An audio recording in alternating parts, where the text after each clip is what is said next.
Christian Arcand starts at 5:45. First pitch, 6:45 on the Shaws and Star Market Red Sox Radio Network. 20% off sunglasses from Shadon Precision Eyewear. Hurry over to SeeBetterPlayBetter.com and use promo code SPRING. See better and play better with Shadon. That's SeeBetterPlayBetter.com. Promo code SPRING. Kick off summer with Memorial Day savings at Lowe's. Right now, get 5 Scott's Naturescapes 1.5 cubic foot mulch bags for just $10. Plus, get up to 40% off select major appliances and save an extra $50 on every $500 you spend on select major appliances $396 or more. Lowe's, we help, you save. Valid through 5/28. Mulch offer excludes Alaska and Hawaii. Selection varies by location. While supplies last. See Lowe's.com for more details. College holds a mythic place in American culture. On the new Campus Files podcast, we uncover the scandals you won't hear on the campus tours. Find Campus Files on the free Odyssey app or wherever you get your podcasts. This Odyssey Sports broadcast is brought to you by Geico. Switch and save. Get more with Geico.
For a Juan Soto in town for the first meeting of the season, and a lot of Mets fans in town as well. But did the Red Sox let that get them down? No, they did not. Kodai Senga on the mound, one of the stingiest starting pitchers in all of the major leagues. Did that get them down? Well, eventually it did, but not in the first inning, that's for sure, with the wind blowing in. And I do think there was some help from Mother Nature last night. We'll talk about that with Mike Monaco, because the wind played a major factor in this game very early on, too, right there in the first inning. Pete Alonso hit what he thought, and Will Fleming and everybody in the building all thought was a solo home run over the left field wall. Wind knocks it down, and Alonso gets thrown out at second base by Duran, which was awesome. Bottom of the first inning against Senga, Duran leads off with a double. Devers walks, gets to second on a wild pitch, and Duran goes to third. Bregman grounds out to score Duran. Abreu grounds out to send Devers to third base, and then Trevor Story came up to bat. Here's the pitch. Story grounds one hard over the third base bag and fair. Devers will score. Story awkwardly rounding first. Will hold there. It's an RBI hit for Trevor. With 2 outs, and it's 2-0. Kodai Senga looks totally rattled on the mound. He's been out of sorts since the start. I mean, after one pitch, he goes off for the pitch comm issue, stumbled off the mound. You mentioned blowing on his hand. And man, flip side of that, what a big hit that is for Trevor Story. Senga, who has been so good this year, as you just heard the guys discussing right there, did not look like himself in that first inning, to be sure. He did tumble off the mound awkwardly, was able to sort of readjust and get back in the groove a little bit later on. Hunter Dobbins, also the starter for the Red Sox, who we'll talk about in just a moment, had some troubles on the mound, tumbling off it awkwardly, and looked like he had a bit of an ankle issue there, but fought through that as well. By the way, that Story RBI, that's your play of last night's game. It's brought to you by Nissan. Stay tuned after the game for the Nissan postgame show. Kickstart your summer with Nissan. These offers are going fast at the Nissan Summer Sales Event. Shop your local Nissan store and NissanUSA.com. The Red Sox will get a bit of insurance in the second after a Carlos Narvaez walk. Jarren Duran came up for the second time. 2-2. Pitch is ripped down the right field line. That's a base hit. That might score Narvaez. He heads to second. He's going to come around third. He's waved home. Soto's relay throw from McNeil. Not in time. That's an RBI triple for Duran. And it's 3-0 Red Sox. As you heard from Will on the call there, the triple made it 3-0 Red Sox. Tyrone Taylor would get an RBI single in the third to make it 3-1.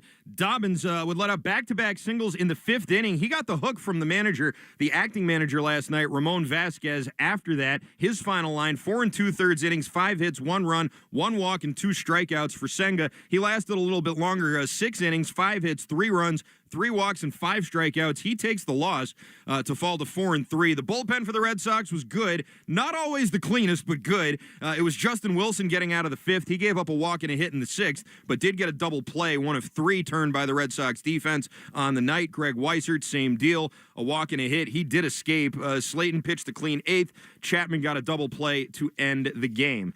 And with that, Wilson gets the win. Weissert and Slayton get holds. Chapman gets the save, his 7th on the year, a no decision for Hunter Dobbins. So the main takeaways, nice quick hook from Vasquez, very nice effort from the pen, and some really nice infield defense, some things that haven't necessarily come all that naturally to the Red Sox over the course of this young season. The quick hook in particular, something that Alex Cora has been taking some heat for lately, certainly with that Brian Bayo start, Tanner Houck more recently, or less recently than that. Other instances of guys maybe being out there an inning too long or a few batters too long. Didn't see that last night, and it was a welcome sight, to be sure. Also, the bullpen. Not super reliable when you need it to be in some of these games that we've seen here lately, and they weren't perfect. It wasn't like they were just mowing everybody down. There were runners on base, and the Mets did have chances, but they weren't able to capitalize on them. And you got to credit the pitchers who were out there on the mound making those pitches. For the offense, the Red Sox offense, lots of chances to add to their lead. It should have been more than 3-1. They left 9 runners on base. They were 1 for 11 with runners in scoring position. They left a runner on third in the third. They left the bases loaded in the fourth, runners on second and third in the seventh, and they left a runner on second in the 8th inning. Jaron Duran and Narvaez both with a couple of hits each. Duran, Bregman, and Story each batted in a run. The Red Sox improved to 24-25 on the year. The Mets fall to 29-19. A win tonight, and the Red Sox will have their first series win since the Royals 9 days ago. And that takes us to tonight's pitching matchup, which is brought to you by Town Fair Tire. For the best prices on tires, nobody beats Town Fair Tire. Nobody. For the Red Sox, Walker Buehler will be getting the start. His first start since April 26th. He's 4-1 with a 4.28 ERA. He's been on the IL since May 2nd, which was retroactive to April 29th. Shoulder inflammation, bursitis in the throwing shoulder. He threw 62 pitches of live bullpen on Saturday, and he's expected to get about 85 to 90 pitches tonight. He was talking to the media yesterday, and he implied that he could have come back sooner, but that it's too early in the season to really push it. So we'll keep an eye on that tonight as well. For the Mets, it's going to be Chase Holmes, the big righty from Alabama, 6'5", 32 years old. Used to be a closer for the Yankees for the last 3 seasons prior to this, as a matter of fact. Took over as the closer for them when Aroldis Chapman, ironically, got hurt in 2022. Holmes broke a record that was set by Mariano Rivera for consecutive scoreless innings that year. He was bad last year, though. 13 blown saves. The Mets signed him to a 3-year, $38 million deal and decided to convert him to a starter. He was their opening day starter this year, and in 9 starts, he's 5-2 with a 3.14 ERA. His last start, not great. He gave up 2 home runs in a 4-0 loss to the Pirates. However, the Mets have won 8 of the 10 games that he has started.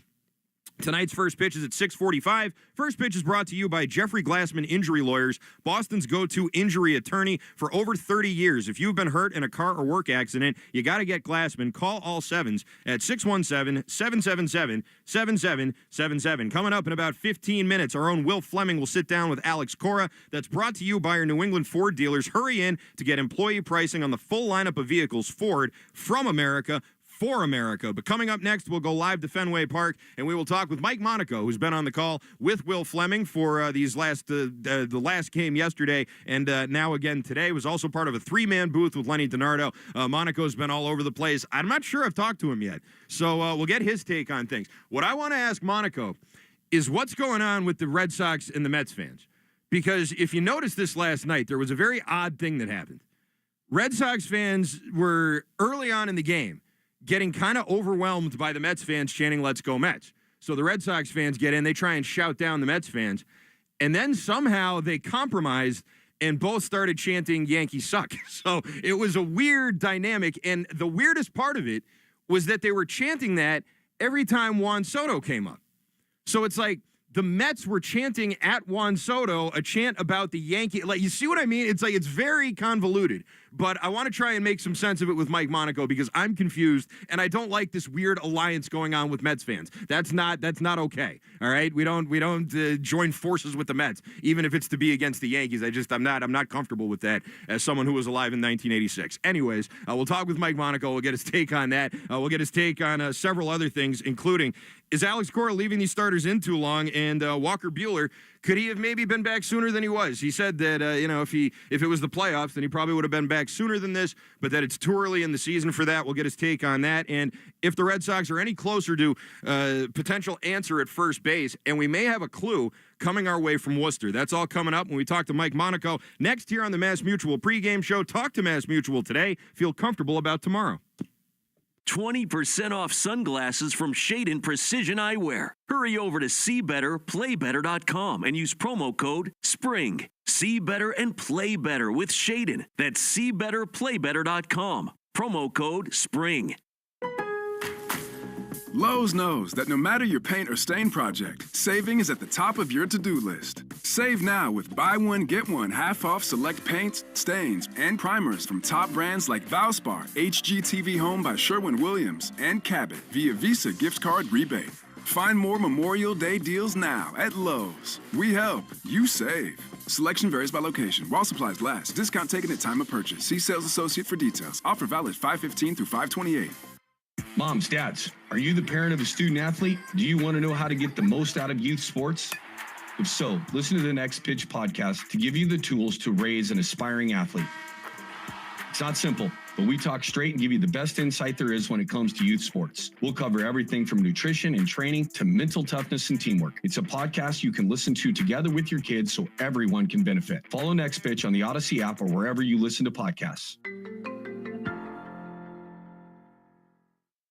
Are you searching for a warm and welcoming community for mom or dad? River Spring Living just may be the right option. Set on a 32-acre campus along the Hudson River, there are plenty of chances to engage in activities, wellness programs, and so much more. From independent living to assisted living and memory care, specialized teams are dedicated to making everyone feel right at home. Come and see firsthand what makes life at River Spring Living special. Visit riverspringliving.org today. You're listening to the Shaws and Star Market WEI Red Sox Radio Network. Welcome back. This is the Mass Mutual pregame show. Talk to Mass Mutual today. Feel comfortable about tomorrow. I'm Christian Arcan. It is the Red Sox and the Mets game 2 of this 3-game set at Fenway, part of a 10-game homestand. And now let's send things over to Fenway Park and talk to Mike Monaco, who's been on the call for these last 2 games. Mike, how are we doing today?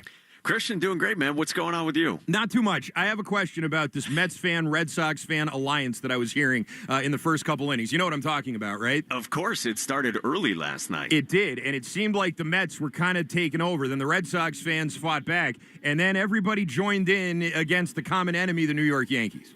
Which is kind of beautiful, right? Like, the Mets are here, yes, and there are a lot of their fans, and fresh off their series in the Bronx.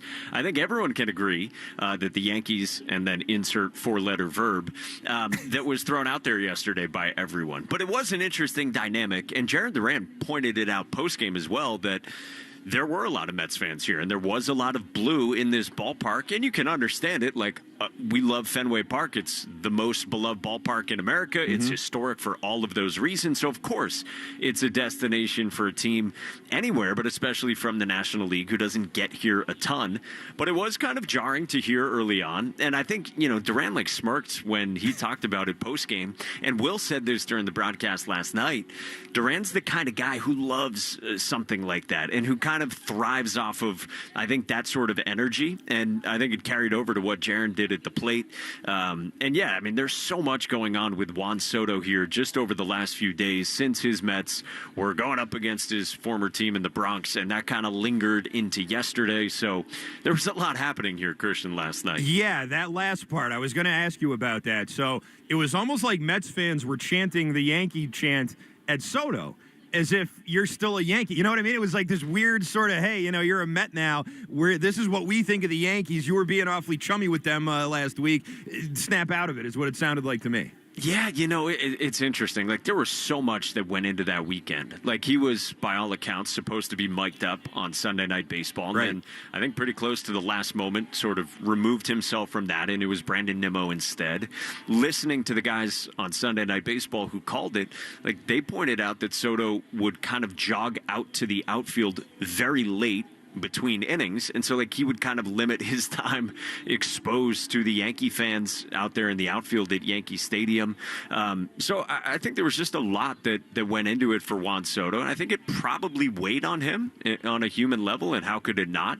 And then he had the instance late in the game Sunday of, all right, was he running out a ball toward first base? And then, of course, that happens last night as well. So there was just a lot going on, and probably for that Mets fan base, a lot to unpack coming off a rivalry weekend. Lots of messy New York drama. I'm certainly here for it, Mike. Let's talk about the Red Sox and this starting pitcher tonight, Walker Buehler, making his first start since the 26th. He spoke the other day and said that if it was the playoffs, then maybe the rehab and the time they took to come back would have been a little bit shorter. Does that mean you might not see much of a pitch limit tonight?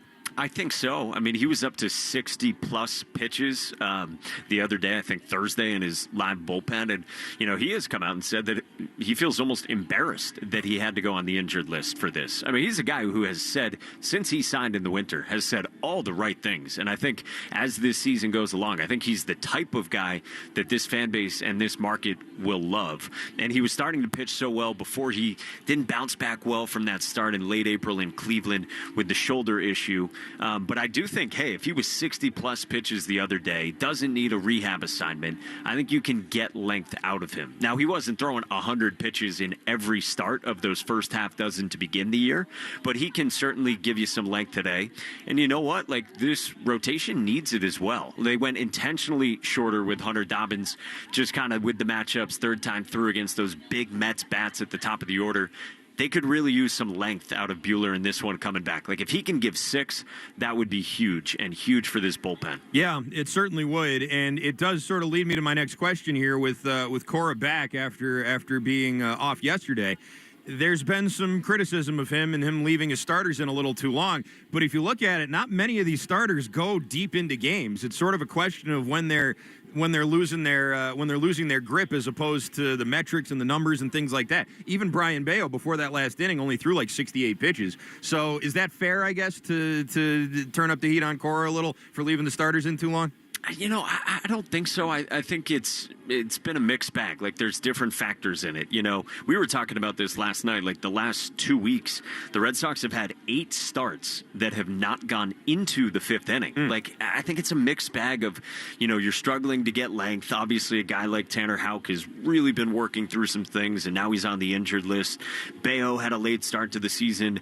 Giolito had a late start to the season. Now Buehler's coming back. Like, the one certainty has been Crochet, and we all know that. And Dobbins has been good, and at times, they have left him in a little bit longer. At times, they've pulled the plug a little bit earlier than other starts. So I don't think we can paint with one broad brush on this. But I will say, Ramon Vasquez, man, like, how about the way he managed things yesterday? Like, he gets thrown into a managerial situation for effectively the first time in his career, and he pushed all the right buttons. He made those 3 pitching changes with 2 outs, and it worked out for the Red Sox bullpen, and that was a huge win. Yeah, it certainly was. The infield defense was pretty nice yesterday. I'm sure Alex Cora was watching that going, hey, where's that when I'm managing? That type of thing. While we're on the subject of infield defense, Nick Sogard is at first base tonight, and Christian Campbell's in center field. However, in Worcester, we're seeing that Marcelo Meyer is going to be playing second base in Worcester for the first time this year. I'm a big-time conspiracy guy. I got a whole board full of pins and string and photos all over my basement, Mike. So, of course, I'm putting the pieces together here. Does this mean potentially what I think it means about Meyer and Campbell and first base and the future of the infield here? I think so. Like, they're trying it with Christian Campbell, and they're not hiding it either. Like, he's out there when media is allowed here, when us talking heads are allowed here, and he's doing his work at first base. Like, it's not like he's doing it so early in the afternoon that they're keeping it under wraps. And Alex Cora talked pretty openly about it today pregame as well. He doesn't know that if it's going to be in a place where they feel comfortable starting him in a game at first by the end of the homestand, but they're definitely putting the work in. Now, of course, that being said, Campbell today gets the start in center, and that's a day for, say, Don Rafaela. That's David Hamilton's been swinging the bat here better over the last few weeks. But then, yeah, down in Worcester, like you said it, Christian, Marcelo Meyer is getting time at second base, and I don't think you're taking too big a leap to connect those dots on how it is. Like, Meyer has swung it great down there. You look at Worcester's lineup, they're a few minutes from getting underway out in Worcester right now. It's Anthony at the top. He's in left. Meyer in the 2-hole playing second base. And there's a lot that needs to happen. There's still growth that needs to happen for Campbell, learning that position over at first base and understanding relays and cuts and all of that goes into it, aside from just picking balls at first base. But I think if it continues on that path and if he's capable of doing it, that would seem pretty logical that the next move could then be Meyer. Yeah, well, Mike, I'm of the belief, and I'm kind of torn on this, because while I'm excited to see Meyer and Anthony and, all these young kids that are down there in the system, I also think for a team that's middling around 500 like this team is right now, calling them up and expecting a spark from a 22-year-old like that, it just seems risky. It seems like that could be a lot of pressure on a young player. Generally, the type of player who gets called up in September when it's not, high stakes, that type of thing. Is that a concern you think this organization has in doing something like this?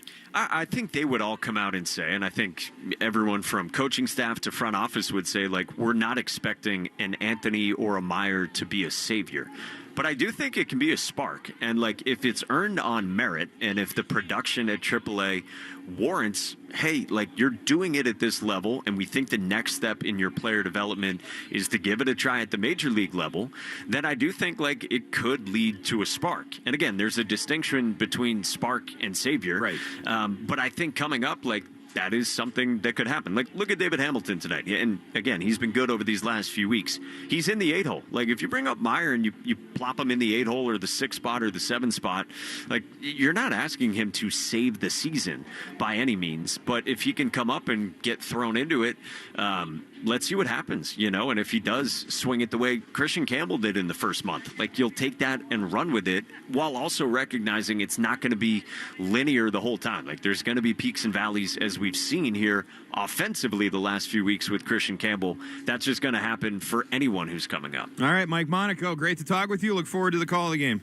Christian, thanks, man. All right, always good to talk with Mike Monaco. Him and Will Fleming will have the call of the game here. First pitch coming your way in about 40 minutes. And coming up next, we'll chat with Alex Cora. Will Fleming sits down with him. Brought to you by your New England Ford dealers. By the way, you can watch Red Sox pregame on Twitch. Just follow WEEI. It's brought to you by Subaru of New England. A little love goes a long way in the 2025 Subaru Forester Hybrid. Learn more at SubaruofNewEngland.com. This is the Mass Mutual pregame show. Talk to Mass Mutual today. Feel comfortable about tomorrow. We're back next with Alex Cora.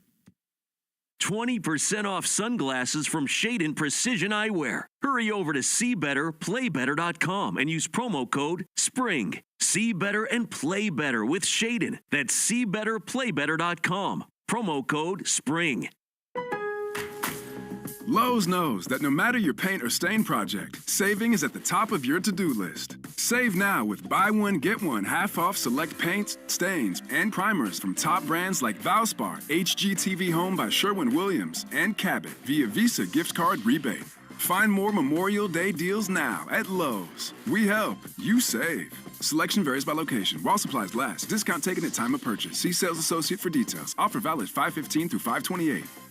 Hey, I'm Tank Sinatra here with my co-host, Investigator Slater. And we would like to tell you a little bit about our podcast, Psychopedia. It's true crime infused with comedy. Making it a crimedy. I do extensive investigative research and go deep into the darkest corners of the human psyche. And I'm just here to lighten things up a little bit with humor, baby. Never at the expense of the victims, though, obviously. Come join our family of little psychos over on Psychopedia. Available on the Odyssey app or wherever you listen to your podcasts. I'm Bob Burke, founder and chairman of Burke America Parts Group, a family of brands that includes RepairClinic.com, an appliance and HVAC parts solution company that's grown into an international brand. Before AmericanEagle.com, we partially launched a new technology platform developed by another firm. American Eagle helped take our technology to a whole new level with digital marketing, software development, and business insights into our key markets, appliances, HVAC, and outdoor power equipment, and did so both on time and on budget. AmericanEagle.com has the resources, experience, and talent needed to produce solutions. Our new technology platform, developed by AmericanEagle.com, has produced tremendous results with higher traffic, conversion, engagement, and online revenue. If you have any home repairs you need to take care of, check us out at RepairClinic.com. If you need a world-class website or technology project, then I would highly recommend AmericanEagle.com. Call AmericanEagle.com at 773-NETWORK. That's AmericanEagle.com, 773-NETWORK. Shopping with your parents can be embarrassing. Why would they sell jeans with holes in them? I'm going to speak to the manager. Mom! That hoodie is giving. You should get it. YOLO. Thanks to the Chase mobile app, your kid can shop independently while you keep an eye on their spending. So you can go from... We can be twinsies. ...to... How was shopping? Saw you stayed on budget. Thanks, Mom. Freedom for kids, control for parents. That's family banking from Chase. Account subject to approval. Chase mobile app is available for select mobile devices. Message and data rates may apply. JP Morgan Chase Bank N.A. member FDIC. This is the story of the one. As a lineman, he does whatever it takes to keep the power on in his community. And he wants a partner like Grainger who does the same. Grainger offers the professional-grade products he needs, from voltage detectors to harnesses to hard hats, plus fast, dependable delivery, so he can rise to every challenge. Call 1-800-GRAINGER, click Grainger.com, or just stop by. Grainger, for the ones who get it done. The South Coast Health Heart and Vascular Program is nationally recognized year after year for providing world-class care. Our heart and vascular team goes above and beyond to deliver the best clinical care and most compassionate service. You receive the time, attention, and communication you need to feel most comfortable, because at South Coast Health, you are what matters most. We are South Coast Health Heart and Vascular. Visit southcoast.org/heart to learn more. Kick off summer with Memorial Day savings at Lowe's. Right now, get 5 Scott's Naturescapes 1.5 cubic foot mulch bags for just $10. Plus, get up to 40% off select major appliances and save an extra $50 on every $500 you spend on select major appliances $396 or more. Lowe's, we help, you save. Valid through 5/28. Mulch offer excludes Alaska and Hawaii. Selection varies by location while supplies last. See Lowe's.com for more details. For 150 years, American Standard has been the plumber's trusted partner, working together to bring your customers quality, value, and always a quick and easy installation for the #1 toilet brand. While our partnership hasn't changed, our appreciation continues to grow. And it's why we've enhanced our American Standard Plumber Rebate Program, which now gives you even more money back on projects large and small. Learn more at LixellPlumberRebates.com. It's Alex Cora. This is the home of the Sox, WEEI. Welcome back. This is the Mass Mutual pregame show. Talk to Mass Mutual today. Feel comfortable about tomorrow. I'm Christian Arcand. Quick correction I want to issue here is that Marcelo Meyer has actually played 7 games at second base so far this year in AAA Worcester. He has played 2 of his last 3 games at second. The previous ones were sort of scattered throughout the season. So it seems as though they are maybe emphasizing him more at second base lately. So just wanted to correct that for the record. And now, before every game, we interview Red Sox manager Alex Cora. Alex Cora on WEEI is brought to you by your New England Ford dealers. Hurry in to get employee pricing on the full lineup of vehicles Ford, from America, for America. Here with Alex Cora is the voice of the Red Sox, Will Fleming. With the proud papa of a college graduate, Alex Cora, Game 2 with the New York Mets. You probably mad at Ramon for making your seat feel a little hot, huh? No. Keep going. You know, hey, I'll stay home 3 more days as long as we win. It was a good win. I think the guys play well. That's a good baseball team over there. Turn a few double plays, put some good at-bats early on, and the bullpen was amazing. To the day, Alex. My kids are 6 and 3. I can only imagine being there from the very beginning. We're around her some. We watch how great she is with the Twins. She's become this beautiful, impressive young woman. What's it like to watch her grow in the way that she is? It's crazy just to think about it. I was talking to Rafi, and Rafi, he's like, how old is Camila? I'm like, 22. She's like, what? Oh, yeah, that's right. She turned 15 your first year. I'm like, yeah. It just happened fast. And just an all-around woman, you know. She did an outstanding job at school. But one of the things that we are most proud is, like you said, like she comes here and there's a vibe, right? Like people love to talk to her. He's a leader. He actually enjoy. I mean, we joke, like. I actually enjoy Miami, but my grades weren't great. She enjoyed Boston, and she did an amazing job. So it's a great school, and now it's just the beginning of something else, right? Next is grad school. She go to Miami down there, and she's going to be good, but cool. But just watching the whole thing yesterday, like you go back to when she was a little girl, and then when I made it to the, in being in LA, just her first few years, and where we at right now. It's just crazy to think that we are at this stage. I only have 2 little boys who I love, but I have a brother who's got daughters. Isn't there a special thing between dads and their baby girls? Yeah. And she's special for a lot of things, and you've seen her, in 18 when she was just a little girl, just excited about the whole thing, and 21 crying for the right things when we beat the Rays, right? And he has suffered throughout my career, and I always said, and I will, the one thing I regret about what we did in Houston, I put my family in a bad spot. Yeah. They didn't know what was going on, right? And they didn't have to know. And then when everything came out, I put them in a bad place. And I'm glad that we have turned the page, and we were in a different stage in my life, and I love all this stuff. I love it. I missed it yesterday, but bro, that's number one. And if I have to do it again, and we will have to do it again, right?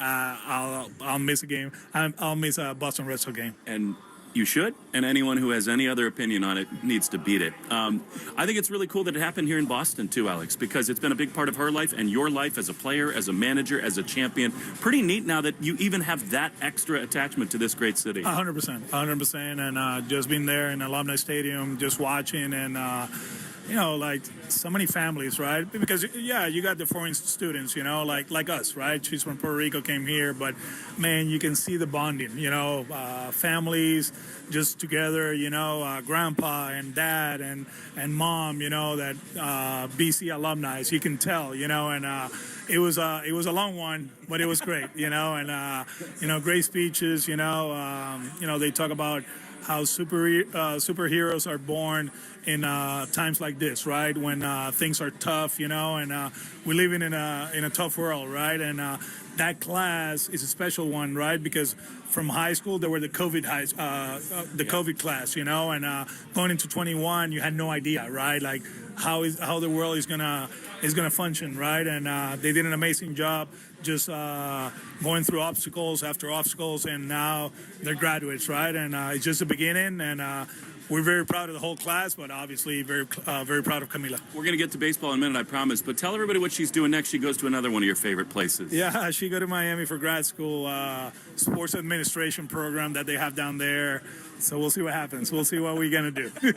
A great game last night. It's amazing how good a manager can look when the high-leverage pitchers execute late in games. But I thought top to bottom, Jaron sets the tone. That was a really fun win. Yeah.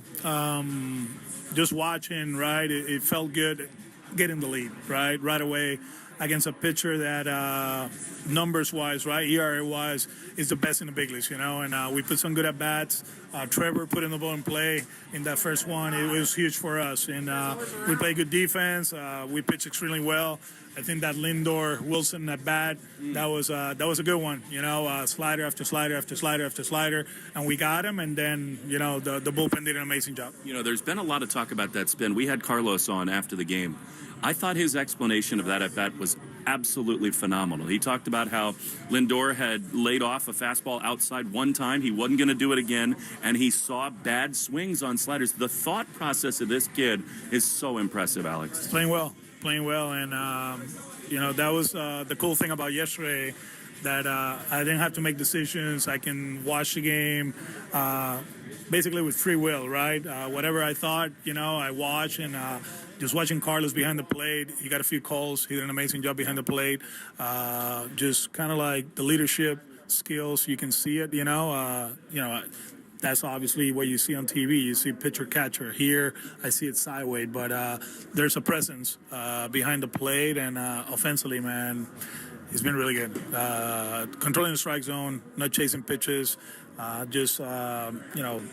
He has a plan and he executes most of the time, and so far it's been great. Jaron is in the news a lot, mostly for good reasons, sometimes not. But you talked about this last year for the first time, and I think people sort of stepped back and said, wow, when you said he's the leader of this team, we want him to set the tone for all the young guys coming up. I mean, we talk so much about Devers and Bregman, and for good reason, but it does seem like this team follows him wherever he goes. Yeah, I mean, it's when you go to a restaurant, right? You get the salad and the soup first, and then the main course comes, and that's Rafi and Alex, but the starters, right? And that's who he is. He gets us going. He plays with such energy that he ignites this whole place, right? And I think we're getting to the point now, just like last year, that is you better show up early, because good things are happening right now from the leader spot. Your starters cannot lately very often get out of the fifth inning, and I know you're worried about that long term. That cannot sustain itself. How do you help them get deeper into games? Well, get the lead, right? That's important. I think yesterday we had a chance to expand the lead 4-1. We didn't do it, so it's a 3-1 game. It's a bloop and a blast. They tie the game. And we have to do better offensively, although we're really good at what we do. But when we have a chance to add on, especially early, you have to do it. And I don't know, we got to throw strikes. I think that's the most important thing. I think yesterday was more about where we were in the game and obviously the matchups. Ramon got Wilson ready right away for Lindor. But you saw it with Bello. The stuff was great. We didn't throw strikes. Lucas was inconsistent. Tanner was inconsistent. I think at this level, you get ahead, you stay ahead. You see the numbers. Hitters on an 0-1 count are worse than hitters in a 1-0 count. And the numbers are huge, right? The difference is huge. So we just have to keep preaching strikes. I think usage-wise, we're in a good spot. The way we can rest the bullpen is for those guys to go 6 innings. You see the rotations we have faced the last month, right? Minnesota, Kansas City, the Mets, Texas, their starters are going 6. Their bullpen, they're doing what they do, 2 or 3 innings, and they keep it really fresh, and that's what we're trying to do. We did it for a while early on. We haven't been able to do it the last 10 days. A little reset for Christian. I mean, you're throwing so much at him, the grounders, learning the first base position. He'd been slumping at the plate. What do you hope the couple days off, while he's still putting a lot of work in defensively, you've been around a lot of these rookies. What can happen over a couple-day reset? Have a different perspective of the game. We've been playing him a lot. We expect him to hit. We know he's going to hit, but kind of slow it down for him. We always talk about them slowing down the at-bats and their game, all that. Well, we help him with that. We took him out for 2 days. Hopefully, reset his mind. No pressure at all, right? And be ready for today. He's playing center. But, reset for today and be ready. Lastly, Walker, he comes back. He was awesome for a little stretch there. Looked like a real, beast in the middle of your rotation. What have you seen from him on his way back, and what can we expect tonight? He's good. I was here for the off day when he threw his live, and the stuff was good. The action of the pitches were great. He's another guy that is tough, right, to hit because of the different shapes of the fastball, right? And hopefully we can do that. There's a team also that we do believe that when you're ahead, you can expand with them. They will expand with you, so hopefully he can accomplish that and give us 5 or 6. Does it help that he's so familiar, having been with the Dodgers all those years? Should it help him navigate this lineup a little bit? I think he has a better idea than the other guys that we have in the rotation, right? He's faced him before. He knows. There's a lot of battles there, and hopefully all that information, he can go out there and perform. Congrats on Camila. So awesome, and good luck tonight. Thank you, brother. Appreciate it. That was Alex Cora, manager of the Red Sox, talking with the voice of the Red Sox, Will Fleming. By the way, you can watch Red Sox pregame on Twitch. Just follow WEEI. It's brought to you by Subaru of New England. A little love goes a long way in the 2025 Subaru Forester Hybrid. Learn more at SubaruofNewEngland.com. Still to come, we got the scoreboard, we got the lineups, and we got the lock of the night, which, by the way, hit last night. I went out on an island, and I said Trevor Story's going to knock in a run, and he did. I got another pick for you tonight. Hopefully I can keep it going here on the Mass Mutual pregame show. Talk to Mass Mutual today. Feel comfortable about tomorrow. The South Coast Health Heart and Vascular Program is nationally recognized year after year for providing world-class care. Our heart and vascular team goes above and beyond to deliver the best clinical care and most compassionate service. You receive the time, attention, and communication you need to feel most comfortable, because at South Coast Health, you are what matters most. We are South Coast Health, Heart, and Vascular. Visit southcoast.org/heart to learn more.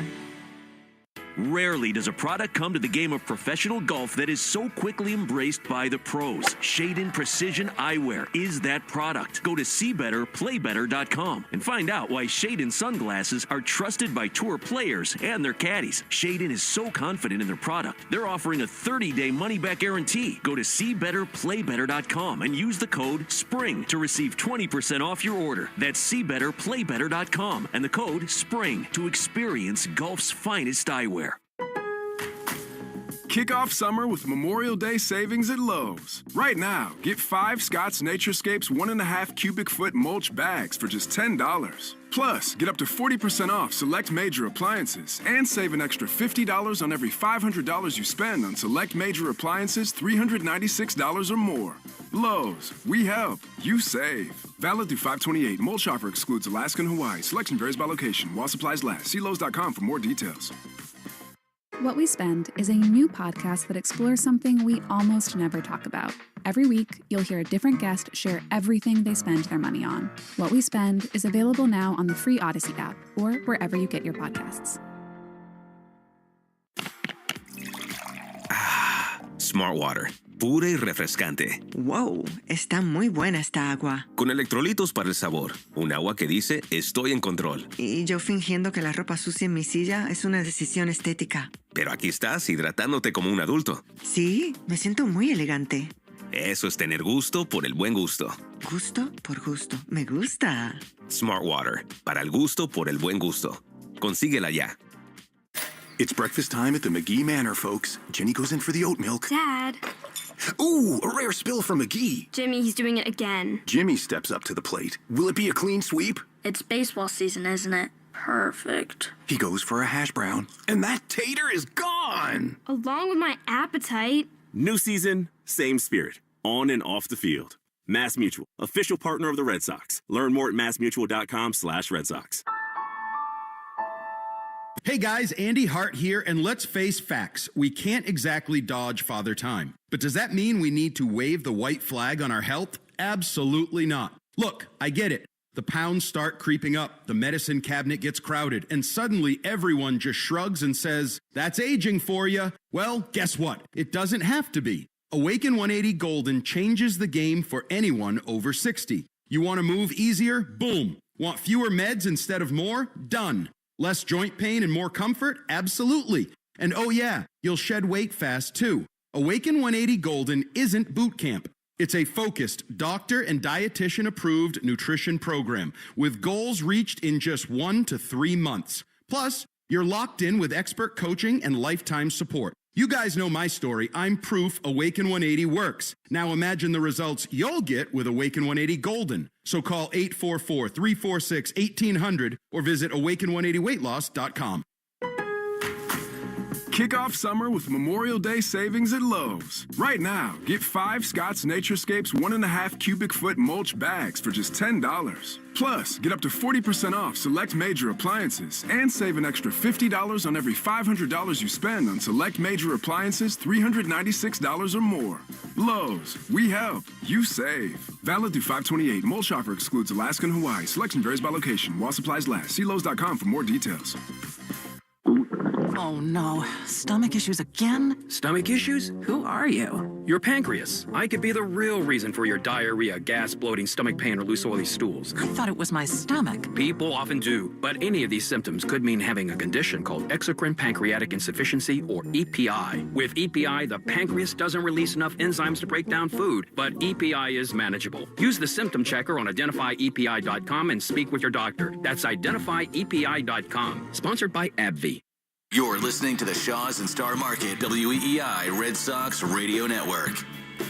Welcome back to the Mass Mutual pregame show. Talk to Mass Mutual today. Feel comfortable about tomorrow. I'm Christian Harkand, and it's time now for the Herb Chambers starting lineups at Herb Chambers. We don't sell cars, we help people buy them. For the Red Sox, leading off in left field is Jaron Duran, followed by Rafael Devers, the DH, and Alex Bregman, the third baseman. Wilyer Abreu will bat cleanup and play right field. Christian Campbell, back after a couple nights off, will play in center field and bat fifth. Nick Sogard is your number 6 hitter at first base. Trevor Story dropped down in the lineup despite driving in a run run last night to 7th. That's the lowest in the order that he has batted so far this year. He'll play shortstop, followed by David Hamilton at 2nd, and Carlos Narvaez, who is having a great month of May, batting 9th and doing the catching for Walker Buehler. For the Mets, it'll be Francisco Lindor leading off and playing short, followed by Juan Soto in right, Pete Alonso at first, Brandon Nimmo in left field batting cleanup. Mark Vientos is your DH and number 5 batter, followed by the second baseman Jeff McNeil. Francisco Alvarez doing the catching. Brett Beatty will bat 8th and play third base. And Tyrone Taylor,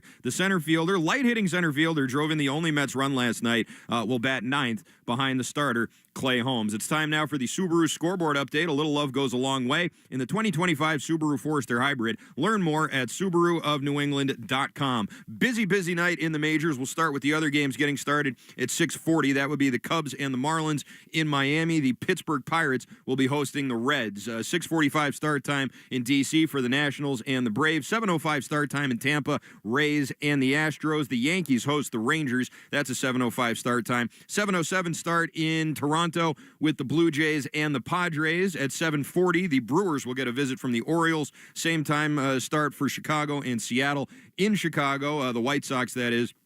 St. Louis Cardinals will get a visit from Detroit at 7:45. Rockies host the Phillies at 8:40.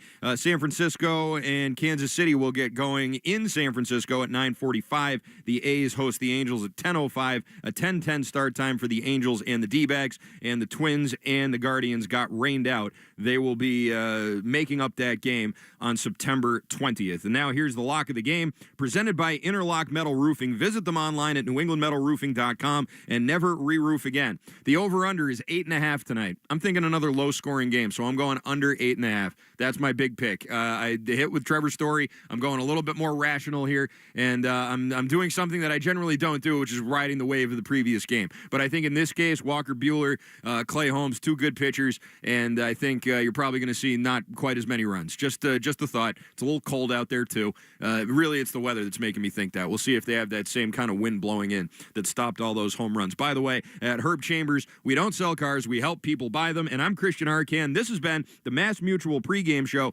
Talk to Mass Mutual today. Feel comfortable about tomorrow. Don't go anywhere. Don't move a muscle. First pitch is coming your way next, right here on the Shaws and Star Market, WEEI, Red Sox Radio Network.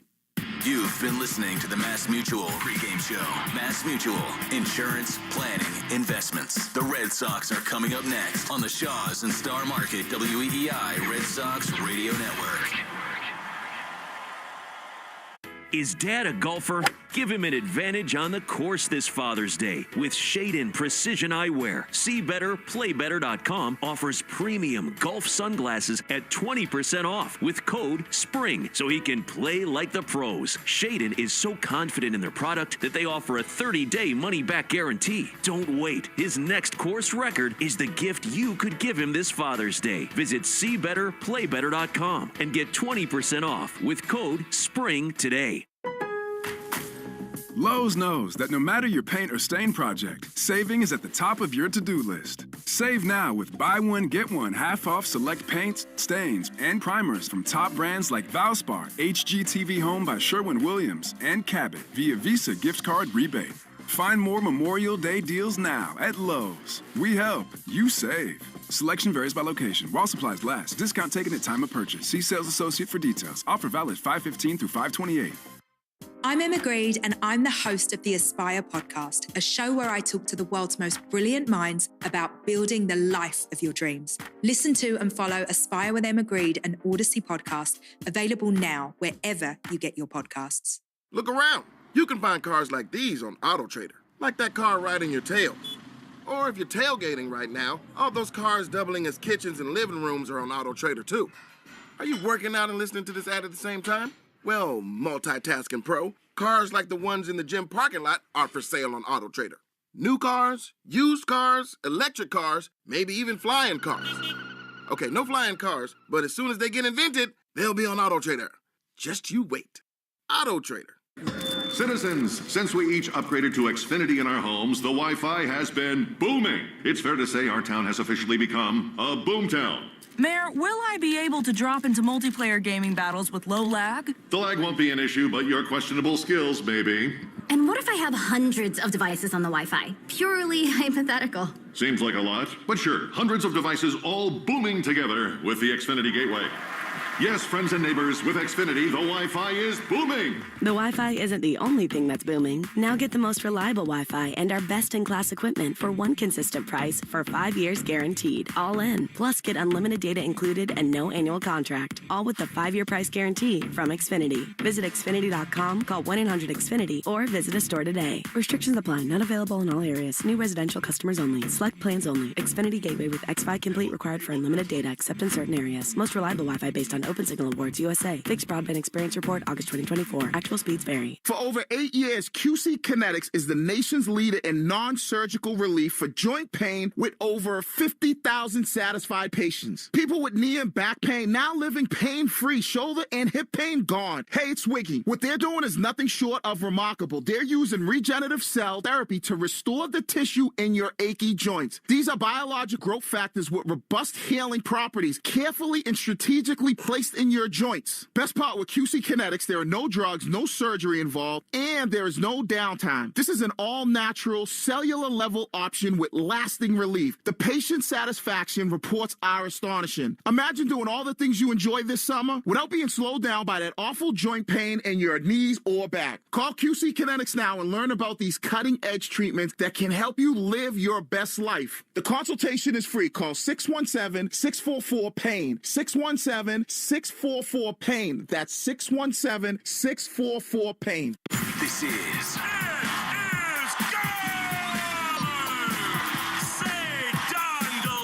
Red Sox baseball. Can you believe it? On the Shaws and Star Market WEEI Red Sox Radio Network. And the left field, adios. Sale winds, he fires. Swing and a miss, strike three, it's over. And the Red Sox win on a wall double by Devers. Jump on his back, fellas, the Red Sox win. The Red Sox on WEEI are brought to you by Shaws and Star Market, the official supermarket of the Red Sox Radio Network. Subaru of New England. Find your authorized Subaru retailer at SubaruofNewEngland.com. And Hideo Nomo's pitched a no-hitter. Mass Mutual, insurance, planning, investments. Nissan. At Nissan, we make cars that thrill. Experience the thrill for yourself today. Shop NissanUSA.com. And that ball is gone into the front row of the monster seats.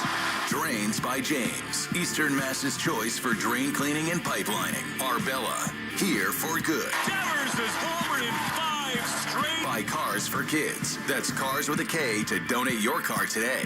Ford Trucks. Official truck of the Boston Red Sox. Strike three, a no-hitter. 23-year-old Clay Buchholz has no-hit the Baltimore Orioles. Morgan & Morgan, America's largest injury law firm. Sponsored by Town Fair Tire. For the best prices on tires, nobody beats Town Fair Tire. Nobody. Duran will score. Dig Safe. Click digsafe.com or call 811 before you dig. Cape Cod Lumber. Find the lumber for your next project. cclco.com. Way back. Grand slam. Citgo. Club Citgo can save you money every day. When you start with Citgo, you're good to go. 110 Grill. Gluten-free dining done right. C&S Wholesale Grocers. It's gone. Into the bullpen. Brought to you by FindMassMoney.gov. The Department of Veteran Affairs. Hackman Wealth Partners. Boston's premier retirement planning specialist.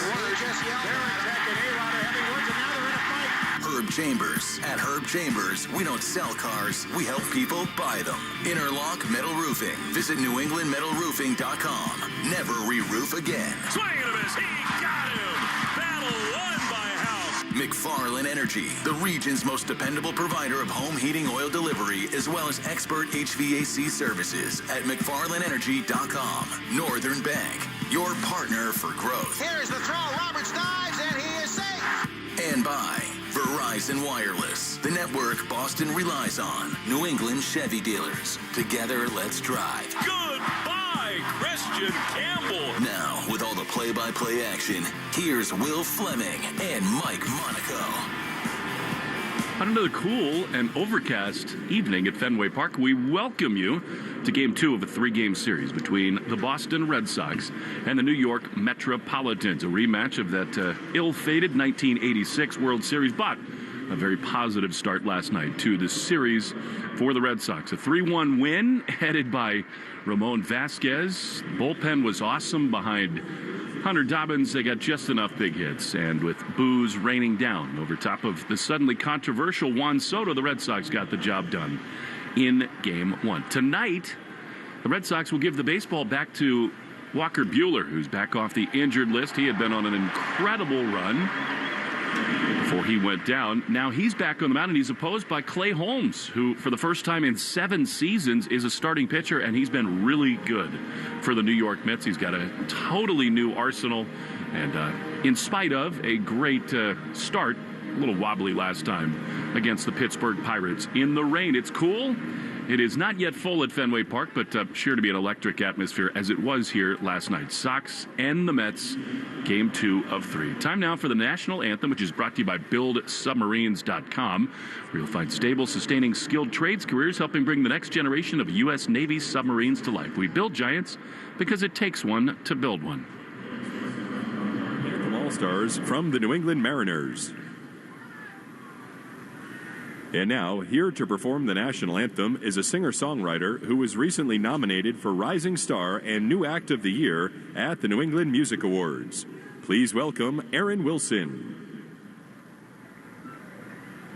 Oh, say, can you see by the dawn's early light what so proudly we hailed at the twilight's last gleam, whose broad stripes and bright stars through the perilous fight o'er the ramparts we watch were so gallantly streamed, and the rocket's red glare, the bombs bursting in air, gave proof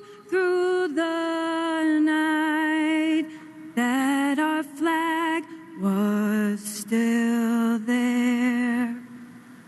Oh, say does that star-spangled banner wave o'er the land of the free and the home of the brave.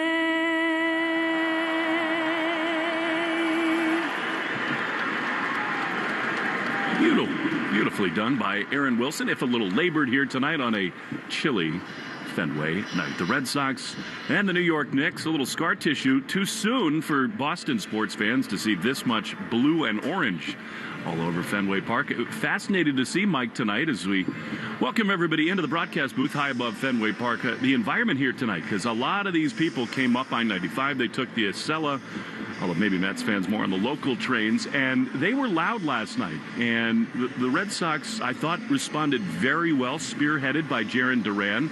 They get Walker Buehler back, and here we are again. The Red Sox, a game below 500, trying to find a real charge and build something lasting.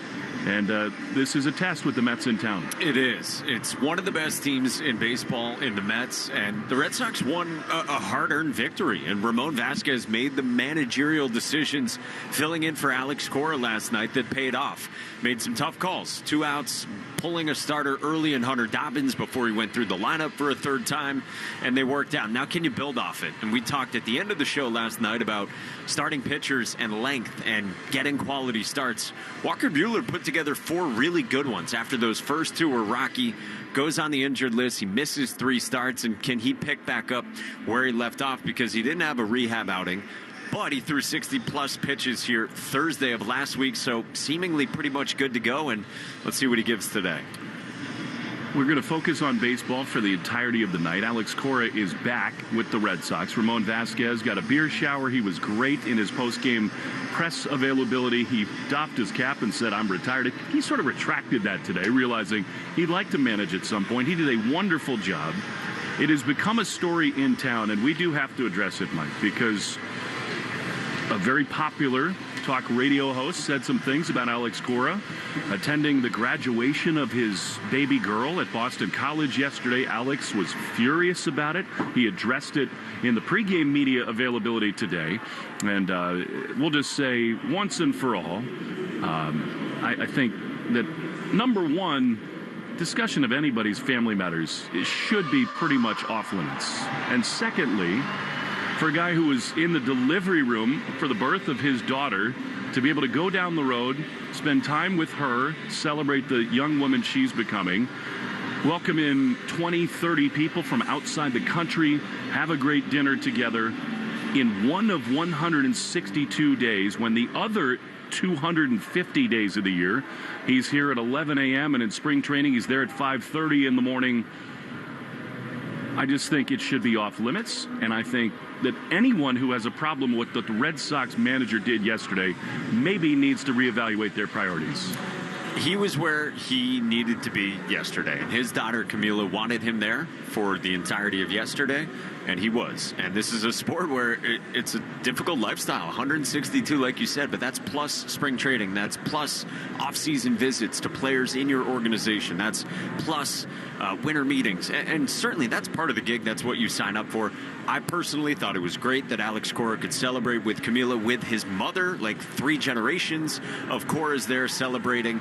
Alex's nephews were in town. I think it's special, and on top of that, one of his really close friends gets to manage, gets the celebratory beer shower, push the right buttons. They mapped it out earlier in the day, and it all worked out. I completely agree. We understand the money, the salary, the pressure, the way this season is going, but as somebody who's got young kids myself, as somebody who's lost family members of late, I just have a hard time believing that any of us, when it's all said and done, in that final moment on this planet, you're going to be thinking about a day, May 19th, whether or not you were at a baseball game instead of being there for your daughter. So anyway, Alex addressed it. I thought it was important that we sort of bring it up because the Red Sox manager is back in the building, and he sees Walker Buehler take the mound for the Red Sox. And that means, Mike, it is time for tonight's starting lineups. Let's do it, Will. The Morgan & Morgan starting lineups brought to you by America's largest injury law firm. As Walker Buehler jogs out in the red numeral 0 on the back of his white uniform, he will face this Mets lineup. Francisco Lindor leads off at shortstop. Juan Soto in the news recently. He bats second and plays right. Pete Alonso's had a great start to the season. He bats third and plays first.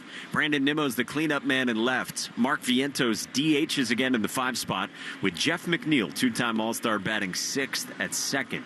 Francisco Alvarez does the catching in the 7 spot. The 8-hitter Brett Beatty plays third. Tyrone Taylor, known for his glove, is the center fielder, and he bats 9th. With Clay Holmes on the mound for the Mets, and he will face this lineup for Alex Cora back with the Red Sox today. Jaron Duran, who's heating up, he leads off in left. Raffy follows in the 2 spot DHing. Alex Bregman had a productive day yesterday. He bats third and plays third. Wilyer Abreu roams at right. He's the cleanup man. Christian Campbell's back in the lineup for the first time in a few days. He bats 5th, and he starts in center with a day off for Cedon Rafaela. Nick Sogard, the switch hitter, is the first baseman in the 6th spot, with Trevor Story at short batting 7th. David Hamilton in the 8-hole at second base, and Carlos Narvaez off another great day yesterday, handling the warm-up tosses from Walker Buehler, with Narvaez behind the plate and batting 9th.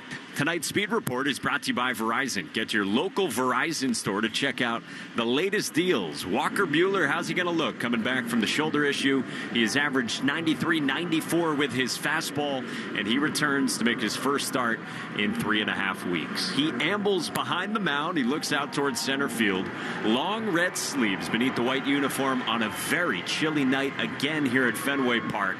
He climbs to top the hill, and climbing to the microphone, the voice of the Red Sox, Will Fleming. So great to be with you, Mike. Look forward to being at your daughter's college graduation someday. Here's Francisco Lindor facing Walker Buehler. And this is a kid who does not love the cold. I mean, it's not like Kentucky's Hawaii, but he's got the turtleneck on, red sleeves down to his black glove. He rests it on his left hip, and he is ready to go. Lindor into the box. The pitch is a little bit low. A fastball at 95. That's encouraging. Off the shoulder bursitis, little fluid collecting in the sacs around the shoulder joint. Bregman in at third, everybody else to pull. The 1-0, that's a beauty. Good curveball from Walker, and it's 1-1. He is, of course, more familiar with this Mets lineup than anyone on the roster with all his years with the L.A. Dodgers. When he was right and one of the great pitchers in the National League, he owned him. The 1-1 is swung on and missed, a cut fastball. And it's 1-2. And Walker has talked this season about getting back to that level and not just stringing together a couple of good starts, like getting back to the dominant guy that he was a few years back. He's got a little Chris Sale in him, too, where he's so hard on himself. He's such a good match for this market. The 1-2 fouled off on the third base side. If you think about it, I mean, I know the Red Sox signed both Crochet and Buehler for the stuff and the potential, but they are such good character fits for this city and for this clubhouse, where each of them, they're their own harshest critics. Just underway, top of the first. 1-2 to Lindor. The pitch is a little low with a curveball. It is not a coincidence that Carlos Narvaez is back there again behind the plate. He has been so good. And how fun was it chatting with Carlos Narvaez post-game yesterday? Just the ease with which he's conversing in a second language, and then the insight as well. Well, I'm going to make it a point to talk through at-bats with him, because he could teach me a lot about swings and hitters. And here we go now. He did this last night with Chapman. He wants to be sure that he's on the same page with his pitchers. He's out to the mound. Yeah, you had asked him about that moment with Chapman where he went out and visited after the pitch at 93, which we didn't even know which pitch it was. I thought it was cool. Narvaez is a rookie. He went out to our oldest Chapman and said, hey, next time if you're not sure, just step off. Like, let's not be confused on which pitch. Yeah, real composure behind the plate. No score, 2-2 to Lindor. Here's the pitch. And a swing and a chopper back to Walker. A cut fastball, and he gloves, flips to first in time. Little smile to Narvaez. And a good start, one away. It is chilly tonight at Fenway Park, 52 degrees. We got underway at 6:47. Time and temp brought to you by Hatfield Marinated Pork. Elevate your grilling game. Hatfield Marinated Pork tenderloins, and taste victory with every bite. Simply Hatfield.com for recipes. Put pork on your fork. Red Sox smiling as Soto gets booed. He's also got a grin on his face. Soto's catching some heat, both nationally and especially in New York, as a fastball from Buehler. He's a strike on the outside corner. Juan, down start to the season by his standards. 246, 8 homers, 20 driven in. He did not run hard on a wall ball here last night. A pitch misses down and in, a sinking fastball. Against Buehler, Soto is 4 for 17. He has not homered. Of course, he saw him with the Nationals primarily, with Walker out in L.A., and a little bit with the Padres, too. 1-1. They play him on the dirt to pull. The pitch is a curveball that just misses outside. He looks good, does Buehler. Mike Estabrook is the home plate umpire. Laz Diaz, the crew chief, at first. Eric Backus at second, and Brian O'Nora in the rocking chair at third. 2-1. To one of the game's most lethal hitters. The pitch is a perfect strike. 96, bottom of the zone. Soto doesn't agree. He is the most like Ted Williams in the modern era in terms of on base and strike zone feel, but that was a strike, and it's 2-2. It was a great pitch by Walker Buehler, and Soto kind of cringes as he looks back at the home plate umpire there in Mike Estabrook, and it really is the only comp for how good Soto's been to start his career. 2 balls, 2 strikes, 1 down in the first. The pitch is swung on and missed. He got him. What are they waiting for? How did the home plate umpire not see that? That was a full swing. Soto gone. A cut fastball, and they're 2 away. That is impressive from Walker Buehler. He comes inside with his breaking ball and gets Soto to look very uncomfortable. I mean, that's not a check swing. That's a 3/4 sword from Walker Buehler against Juan Soto. And here's Pete Alonso, who has crushed Buehler. 5 for 16 with 4 home runs. Walker needs to be careful here. He comes in with a fastball 95. That's, well, 1 to Alonso. He almost homered to begin the ball game last night. He's got 9 homers, 37 driven in, and he was spectacular in BP today. 1-0 is a strike. Look, we've talked about this ad nauseum. The Red Sox need quick innings. They want length from their starters. I still think this hitter in this spot with the bases empty, you could totally afford to be careful. 1-1. Popped up on the right side, foul of first. Sogard appears to maybe have a chance, but it's off the facing of the dugout roof. And it is 1-2. Sogard at first, Hamilton at second, Story the shortstop with Bregman at third. Christian Campbell's in center field, Buehler in right with Duran in left. That's the Baldwin Group defensive alignment. Brought to you by the Baldwin Group, insurance, employee benefits, and wealth management. If you can dream it, we can protect it. The Baldwin Group, protecting the possible. No score, 2 down. Not as windy as last night, which is very pleasant. Thankfully. Mike brought his coat for once. 1-2. Buehler on the first base side of the slab. He throws, and that's a swing and a miss. He got him great. Curveball. Welcome back, Walker Buehler. That was dominant stuff from Walker. We go to the bottom of the first. Duran, Devers, and Bregman against Clay Holmes, who's had some bad memories against the Red Sox. When we come back, no score on the Shaws and Star Market, WEEI Red Sox Radio Network.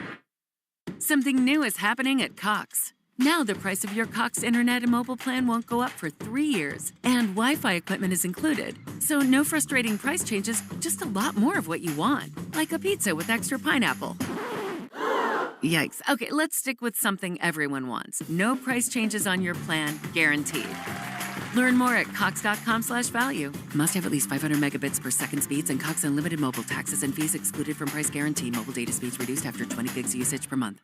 There are 2 types of golfers, those that can hit solid golf shots wearing sunglasses and those that wish they could. Shaden Precision Eyewear is all about better vision and better golf. If you're lacking confidence to wear sunglasses while hitting golf shots, go to seebetterplaybetter.com and learn why so many tour players and their caddies have switched to the Shaden brand. Use the code SPRING to get 20% off and a 30-day money-back guarantee. That's seebetterplaybetter.com and the code SPRING to see the golf course like you've never seen it before. College holds a mythic place in American culture. On the new Campus Files podcast, we uncover the scandals you won't hear on the campus tours. Find Campus Files on the free Odyssey app or wherever you get your podcasts. I'm Ultima Morgan of Morgan & Morgan. Every time one of my children started driving, it was terrifying. I am quite aware of the dangers being on the road. Thousands of accidents happen across the country. We see it every day. These families' lives will be changed in an instant. We fight for these families as if they were our own. We've become America's largest injury law firm by winning cases just like these. If you've been injured in a car accident, call us. Injured? Dial #law or visit forthepeople.com for an office near you. You're listening to live play-by-play action of the Boston Red Sox on the Shaws and Star Market WEEI Red Sox Radio Network. Clay Holmes on the mound for the 10th time as a starter for the New York Mets. Those scores, we go to the bottom of the first. It'll be Jarren Duran, and Rafi Devers and Alex Bregman in the Herb Chambers batting order, brought to you by Herb Chambers Cadillac of Linfield and Cadillac of Warwick. Well, Duran has been the Sox Cadillac of late. 10 for his last 26 with thump and speed and electricity. The pitch to Jarren is outside. Clay Holmes, 7 years ago, left the Pittsburgh Pirates as a starter. He's a dominant reliever at times for the New York Yankees, and the Mets in this offseason gave him a 3-year, $38 million deal to start. It's worked out. The 1-0 is outside. Fastball. And it's 2-0. He used to almost only throw that pitch and the slider to lefties, but now he's added a kick change. Tweaked his cutter. He throws 6 and sometimes 7 different pitches, and he's been good. 2-0, the pitch is a little low. With the Yankees, he always wore the pants at the knees to intimidate you with those massive calves. The Alabama guy does not do that here tonight, and he's behind Duran 3-0. Duran's got it up to 268, and he is red hot. Holmes throws. Duran taking all the way, a fastball right there. You know, after a shaky start, it's pretty remarkable when you consider that Jarren now has 17 multi-hit games. He leads the American League with 6 triples, third in the American League with 12 steals. 3-1 is a strike. He didn't think so, and I'm not sure I disagree. That was borderline down and in to Duran. And from 3-0, it's now a full count. And there have been a couple ones that could have gone the opposite of how they were called. I thought that was a ball. It was called a strike. There was one earlier in the at-bat that looked like a strike. To Jaron's benefit, it was called the ball. Well, all the happiness from graduation is over. Alex Cora is ticked off in the dugout. 3-2. Pitch is ball 4. Well, maybe a pitch late, but Duran gets rewarded here. And his speed is aboard. Lead off the bottom of the first. Yeah, Alex Cora watched part of the game last night with his mother, and in talking to him pregame, it sounded like that was a very interesting experience for him, sitting beside her watching his team that he was not managing. Well, she's also calling out Camila that the next time they'll be together is at her wedding. Here's Rafi Devers with Duran at first. The pitch is a strike on the outside corner. I mean, the Red Sox, like so many in the American League, had some great days against Clay Holmes in the bullpen for the Yankees, and some where he was phenomenal. 0-1 to Devers. Open stance with Duran at first. The pitch way outside. He doesn't have that sinker yet. And it's 1-1 to Devers.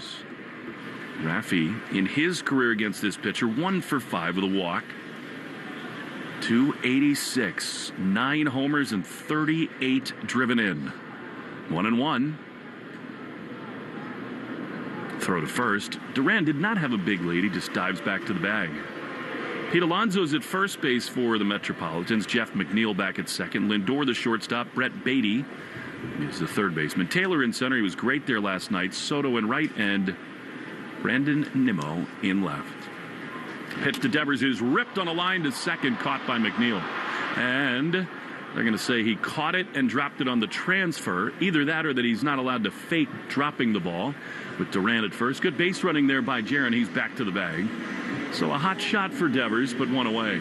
Rafi's so locked in. That was some more hard contact right at Jeff McNeil against a guy in Holmes, like you said. He's been one of the pitching stories of the season around baseball with how good he's converted to being a starter. I give Eric Backus a lot of credit. I mean, he got that right. McNeil tried to pretend he couldn't catch it. You're not allowed to do that. As Bregman sees one go to the backstop, and Duran is all the way up to second base. I think it must have bounced into the netting. We can't see that from here, out of play. So a wild pitch and a runner in scoring position with a 1-0 count to Bregman. Breaking ball that Clay Holmes just did not throw near home plate, bounced it in front, and his catcher didn't have much of a chance. Well, like Senga last night, he does not look sharp. Got to cash it in. 1-0. Pitch is a little bit low. Bregman 2 for 5 against this pitcher. Of course, they've had some playoff tussles in those amazing Astro-Yankee battles. Real chance here, though. Another hitter's count. 2-0. Holmes bent on the back leg, front left leg straight. The 2-0 is inside. Sinker, and it's 3-0. You asked Alex Cora, like, how can the starters get deeper? And he was like, well, let's just give him a lead first. And he's been talking for a couple weeks now about the importance of first innings, and here's a chance. Bregman drove in a run with a ground out last night, looking for more here. He's got the green light all the way. The 3-0 is ball 4. Cutter that missed inside. And so Holmes has walked a couple in this first inning. And now here comes Buehler Abreu. This Met club has now dropped 5 of 6. They've not hit much. And a team that came into this series with the best ERA in baseball. You said it, Mike. The Red Sox got 3 in. They could have had 8 or 9. See what Abreu can do right here. 1 for 4 with a double last night. That snapped little 0 for 13 snag for him. 2 on and 1 out in the bottom of the first. We're scoreless at Fenway. Holmes is ready. He throws. Abreu takes a strike that was right there on the outside corner. That's the best sinker that Holmes has thrown, and it's 0-1. And that pitch, as we know and as you said, has been so important both as a starter and in his past as a reliever for Holmes. 0-1. Pitch to Abreu is swung on a miss. That was the nasty changeup that he's added. That kick change where he got one knuckle up on the seams of the baseball. It's been a total weapon, and it's 0-2. Did not throw that pitch at all in recent years. He would tinker with it in bullpens when he was a reliever the last few years with the Yankees, but never really wanted to throw something that wasn't one of his 2 best pitches in games. As a starter, you need more. He's got it now. 0-2 to Abreu. Pitch is outside. Another change. Buehler not only had the double down the line last night, but he also hit 2 grounders on the right side, 105 or higher. So that's usually a really encouraging sign for him. Campbell out on deck. 1-2 to Abreu. The pitch is softly fouled. Off the end of the bat, another changeup. He triples up on that pitch, and it stays 1-2. Arbella Insurance Foundation, dedicated to striking out cancer by supporting the Jimmy Fund. Every strikeout from a Sox pitcher, Arbella donates $50 to the Jimmy Fund. Buehler made 2 donations in the top of this first. 1-2 to Abreu. Pitch is swung on and missed. That changeup got him badly. 3 good ones. So, while a little erratic, Clay Holmes now with 2 outs. Duran at second, Bregman at first, and it falls to Christian Campbell. Hey, you don't want to let Clay Holmes off the hook here. You mentioned he hasn't really looked totally settled in and comfortable. You've driven up the pitch count. You got the 2 walks. Welcome back, Christian Campbell. Here's a big spot. Last time in the rain in Pittsburgh, he gave up 4 runs over 6 innings. Chance for KC. Mired in a long slump, but 2 days off. Back in there now. Here's the pitch. Campbell takes a strike. I mean, that's a pitch he can absolutely handle. 95 on the inner half. Alex Cora said they wanted to slow it down for Campbell, not force him to figure out how to slow it down as a rookie. 0 for his last 12, 4 for his last 47. 0-1. Pitch is a breaking ball. Good take there. Not as violent a take. I did think, as he went through that real slump, it's part of his deal. He's just got a different looking swing. It was a little over anxious as he struggled. But he got to sit and watch for a couple of days, see if he can deliver here. 1-1. Here's the pitch, and it is inside. Could have easily been called a strike. I think Campbell got lucky there. That was actually a hittable pitch, but called a ball. A lot of east-west movement on that slider, and it's 2-1. Yeah, that is definitely a strike, but called a ball. 2-1 to Campbell. Duran at second, Bregman at first. The pitch is low, and this is called a strike. This is a coin flip now. I mean, this is a really tough job right now by Mike Esterbrook. Strikes are balls, balls are strikes. Yeah, it's been uneven so far to start, for sure, in this first inning. And with that call, you figure Holmes will go right back down there. 2-1, 2 out. The 2-2 is a check swing. Did he go? No. Wow. Laz Diaz, who in this ballpark has not always been the Red Sox best friend, says that Campbell did not go. So he stays alive, and that was the right call. He did check. It totally was the right call, and really impressive. Again, maybe not as violent, like you said, the takes from Campbell, but still, he's got to force himself to slow down. Nightmares of Nate Eovaldi and Jason Castro with that umpire here. 3-2. Runners will be off with 2 outs. Here's the pitch, and it is swung on and missed. He got him with a fastball below the zone. Campbell chased a ball there. Now the inning comes to a close. The Red Sox got 2 walks and leave 2 after 1 no score on the Shaws and Star Market WEEI Red Sox Radio Network. I'm Emma Greed, and I'm the host of the Aspire podcast, a show where I talk to the world's most brilliant minds about building the life of your dreams. Listen to and follow Aspire with Emma Greed, an Odyssey podcast, available now wherever you get your podcasts. The South Coast Health Heart and Vascular Program is nationally recognized year after year for providing world-class care. Our heart and vascular team goes above and beyond to deliver the best clinical care and most compassionate service. You receive the time, attention, and communication you need to feel most comfortable, because at South Coast Health, you are what matters most. We are South Coast Health Heart and Vascular. Visit southcoast.org/heart to learn more. Grilling season is in full swing with boneless chicken now on sale at Shaw's and Star Market. Hey, it's Joe. Today through Thursday, pick up value pack all-natural Signature Farms boneless chicken breast or thighs, just $2.47 a pound when you use the digital coupon Limit 2. When you shop with the Shaw's app, you get amazing deals and earn points on every purchase. Short on time? Order ahead for free curbside pickup or get delivery. Hurry and get grillin' boneless chicken. Shaw's and Star Market, the official supermarket of the Red Sox Radio Network. Chevy trucks have you covered when the road takes you from smooth sailing to Chevy Colorado will eat up some of the toughest terrains with 5 available drive modes. And Silverado and Silverado HD have the muscle to take you out for some serious with multiple engine options and impressive towing. While Silverado EV is the perfect combo of performance and capability. Nice. Making it a snap to hitch up this electric truck and hit the road. Wherever the road leads, Chevy trucks are right there with you. Chevrolet, together let's drive. There are a lot of things to celebrate this month, from Mother's Day to Memorial Day and finding money that you didn't even know you had. Hey, it's Greg Hill. You could have unclaimed money from a forgotten savings account, an uncashed payroll check, or a refund check that never got to you. It is estimated by the state treasurer that 1 out of every 10 of us will find our name on findmassmoney.gov. My name is on the list. Yours could be too. Go to findmassmoney.gov today. It only takes 30 seconds to search for your name. If you file a claim, make sure you fill out the paperwork so you can become reunited with your lost funds. The Greg Hill Show, weekdays, 5:30 to 10. Now back to the Shaws and Star Market WEEI Red Sox Radio Network.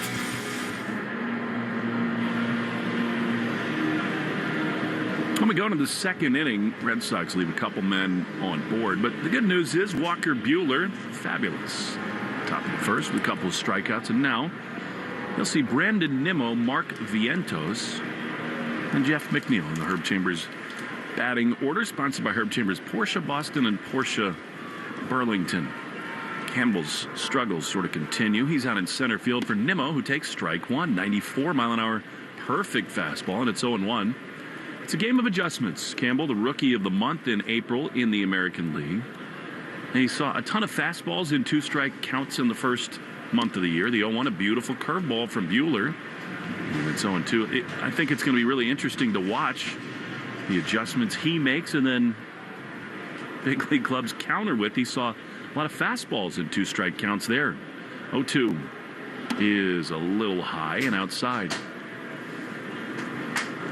And it's a lot to ask of Campbell because now he's immediately looking back at the laminated card in his back pocket. He's going from second to center, doing work at first base. It's a lot to put on a young kid. The 1-2 is fouled off on the first base side, which, by the way, is one of the reasons that we've got confirmed reports that Craig Breslow is checking in with a lot of teams about some of the veteran first basemen who might be available.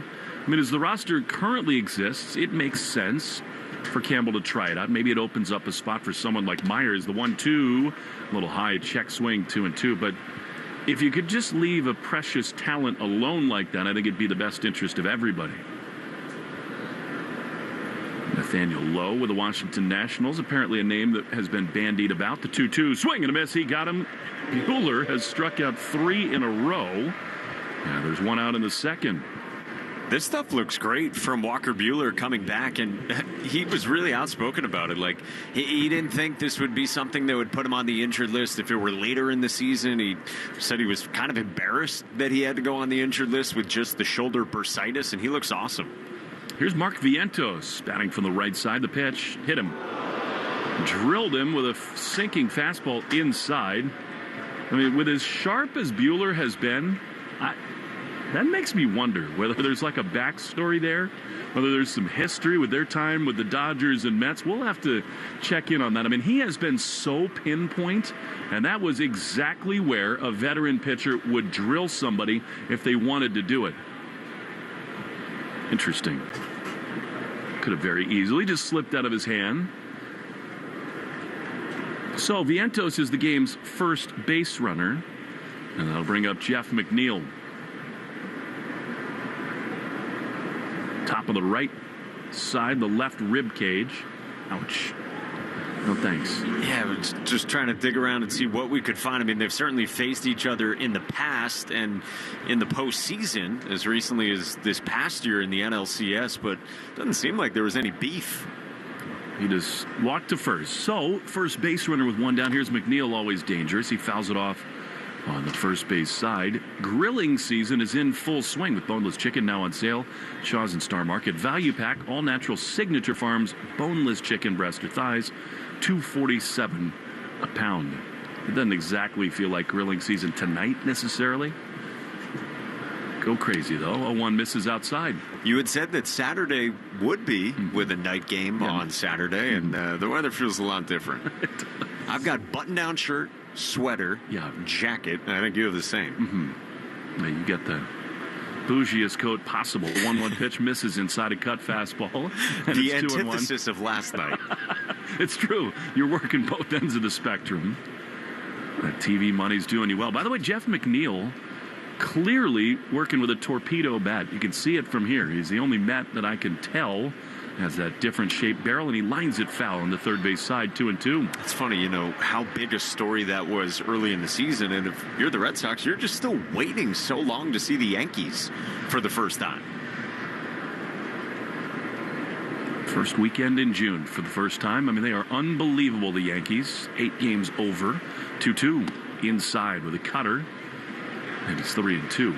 Again, I mean, Buehler's cruising along. He's not been on the mound in forever. I don't anticipate that there was intent, but that's the kind of pitch that would make you wonder how sharp he's been. But now it's 3-2 to McNeil.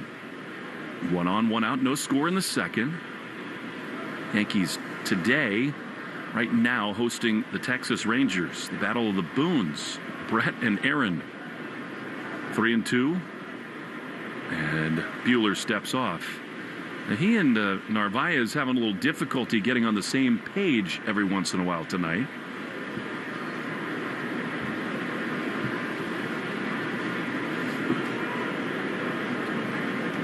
Neal singled and walked and drove in a run in last night's game. 3-2 here.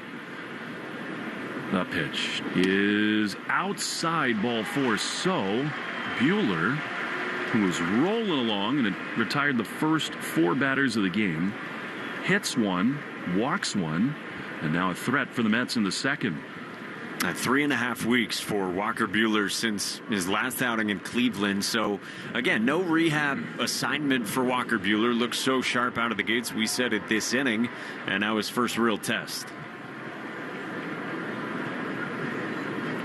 Early part of this decade, one of the most dominant right-handed starters in the game. Here's a swing and a miss by Francisco Alvarez at a good slider.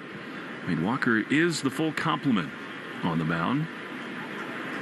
30 years old, a Kentucky guy, owns a horse with Alex Bregman. Very into that whole sport. I heard Eddie Olczyk on with Chris Russo driving into the ballpark today. Awesome stuff, talking that game that Bregman and Eddie and Walker loves so much. A breaking ball misses outside. I heard Ed refer to the horses as something that I'd never had before. Equine athletes. Ooh, I like it. Eddie O, who's previewing the Panthers and Hurricanes series, which I believe gets underway tonight. 1-1. The pitch is swung on a miss. Great slider by Buehler. And it is 1-2. These are some really good right-on-right breaking balls, especially the 2 sliders that Buehler's thrown in this at-bat. 2 top 10 Cy Young finishes for Buehler. Couple all-star appearances. Closed out the World Series last year. The 1-2 outside slider. 2-2. You know, the Dodgers have lost 4 games at home in a row for the first time in forever. And a big part of that is their starting rotation is just ravaged with injuries. Sasaki and Snell. Here's the 2-2. Gonsolin hurt too, and that cutter misses outside. It's 3-2. So Buehler, who was so dialed in, has thrown a ton of pitches in this inning. Too familiar a tale for Red Sox starters of late. 2 on, 1 out, 3-2. Here's the pitch, and it is right there, a fastball, strike 3. Alvarez looking for something else, and Buehler rings him up. 4th strikeout, big second out. And now it's to Brett Beatty. Walker Buehler had not thrown a fastball in that at-bat to Francisco Alvarez, who clearly was expecting something soft. There was a lot of breaking balls, then a cutter on the pitch prior, and then a fastball just right down the middle. Love that process from both Buehler and Narvaez. Here's Beatty, left-handed hitter. Pitch is a breaking ball in there. Good curve. And it is 0-1. The Mets, like the Red Sox in this little slide they're on, have not gotten a lot of big hits. They were frustrated in the Bronx, and indeed right here last night again, the 0-1. Swing and a miss. 94-mile-an-hour fastball right there. And it's 0-2. What a contrast this is to the last few Red Sox starts. He's missing a lot of bats. And it feels like the fastball is explosive from Walker Buehler. And, yeah, you mentioned Bayo not missing a ton of bats. And then Hunter Dobbins, we said this last night, only generated 2 swings and misses, though he was effective and gave the Red Sox 4+ before they turned to the bullpen. A hit batter, a walk sandwiched in between 2 strikeouts. No score in the second. The pitch is fouled off of either Narvaez or the home plate umpire, Mike Estabrook. That was a curveball. I think that Buehler wanted a little further in and off the plate, down. But Beatty stays alive. Walker has not allowed much exit velocity in this season. Not a lot of hard contact. 0-2. The pitch. Inside, almost hit him. He's got to be careful there. There was a cutter that buzzed right by the kneecaps. And it stays a ball and 2 strikes. And same has been true so far in terms of contact. I mean, it's the 4 strikeouts, the walk, the hit batter, and just a soft comebacker from Lindor. 1-2. The pitch is a check swing in the dirt. And blocked there by Narvaez. Did not go around 2-2. He started game 3 of the NLCS a year ago, did Buehler. 4 scoreless innings. Dodgers won that game 8-0. I mean, really, in this generation, there are not many better postseason pitchers than Buehler. Been phenomenal. Loves the adrenaline. 2-2. Pitch is ripped high in the air in the left center field, but it will hang up. Campbell and Duran come together, and in the end, it slices over to Duran. Not hit that hard at all. And the inning is over. So Buehler, yet to allow a hit, skates out of his own jam. Bottom 2 is next. No score. Sox have Sogard, Story, and Hamilton on the Shaws and Star Market WEEI Red Sox Radio Network. The South Coast Health Heart and Vascular Program is nationally recognized year after year for providing world-class care. Our heart and vascular team goes above and beyond to deliver the best clinical care and most compassionate service. You receive the time, attention, and communication you need to feel most comfortable, because at South Coast Health, you are what matters most. We are South Coast Health Heart and Vascular. Visit southcoast.org/heart to learn more. Baseball is back. The 2025 MLB season is upon us. So what's the easiest way to keep up with all the big stars, top scores, and fun storylines from the night before? What's the solution? Is there a secret? Chocolate milk and squats. That's the secret. Not quite, Pete, but there is the Morning Lineup podcast, a quick, less than 10-minute morning highlight show from MLB. It airs Mondays through Fridays on Spotify, Apple, or wherever you get your podcasts. You bring the chocolate milk, we'll bring the baseball news. With McValue at McDonald's, you don't just get deals on the drinks, you get deals on McDonald's drinks. So when you're breaking a sweat, embrace the chill without breaking the bank. And when your crew is running on empty, keep your wallet full while refreshing the squad. Don't just pass the vibe check. Ace it with drinks like Coke Zero, Dr. Pepper, or any size soft drink for $1.39. Price and participation may vary. Cannot be combined with any other offer. Ba-da-ba-ba-ba. You're listening to the Shaws and Star Market WEEI Red Sox Radio Network. Nick Sogard digs in for the Red Sox as we go into the bottom of the second. No score. Red Sox and the New York Mets. Sogard here for about 10 days and better than the bottom line numbers reflect. 240 without a homer. No runs driven in, but I think he's had some really quality at-bats, loud contact. He can't stop his swing on this cut fastball. And it is 0-1. 25 at-bats, 6 hits. Does have a double. 0-1. Pitch inside, cut fastball. And it's 1-1 to Sogard. And did he get hit? Wow. If that nicked any part of him, I didn't see it. Maybe the jersey, maybe right in on the leg. Sort of a delayed reaction all around. And, yeah, they're going to say it grazed like the forearm of Nick Sogard on the red sleeves and just kind of redirected ever so slightly off that forearm into the catcher's mitt of Francisco Alvarez. He'll take it. He gets on base to begin. Bottom of the second. Here's Trevor Story, who drove in a run in the first inning last night. Now batting in the second here. The pitch is a curveball that badly fooled Story there. He bent back out of the way. And it's 0-1. Yeah, he buckled and ducked back as Holmes starts him out with that breaking ball up in the zone. 12 for his last 93. 0-1, open stance. The pitch is down and in. Change up, and it's 1-1. Story is the 7th batter of the game, brought to you by Jeffrey Glassman Injury Attorneys. Boston's go-to injury lawyer for over 30 years. You've been hurt in a car work accident, you got to get Glassman. 1-1 the pitch. Swing and a miss. That's been the issue. Chasing sliders away. And it is 1-2. Call all 7-617 and then 7-7s to get Jeffrey Glassman. There's a huge hole on the right side of the infield with Alonso holding Sogard at first and McNeil shaded way up the middle. If Trevor could just, in a 2-strike approach, shoot one the other way. Holmes about to throw his 30th pitch. On the first base side, the pitch is ripped on a line into left field. That's a base hit past the dive of Lindor.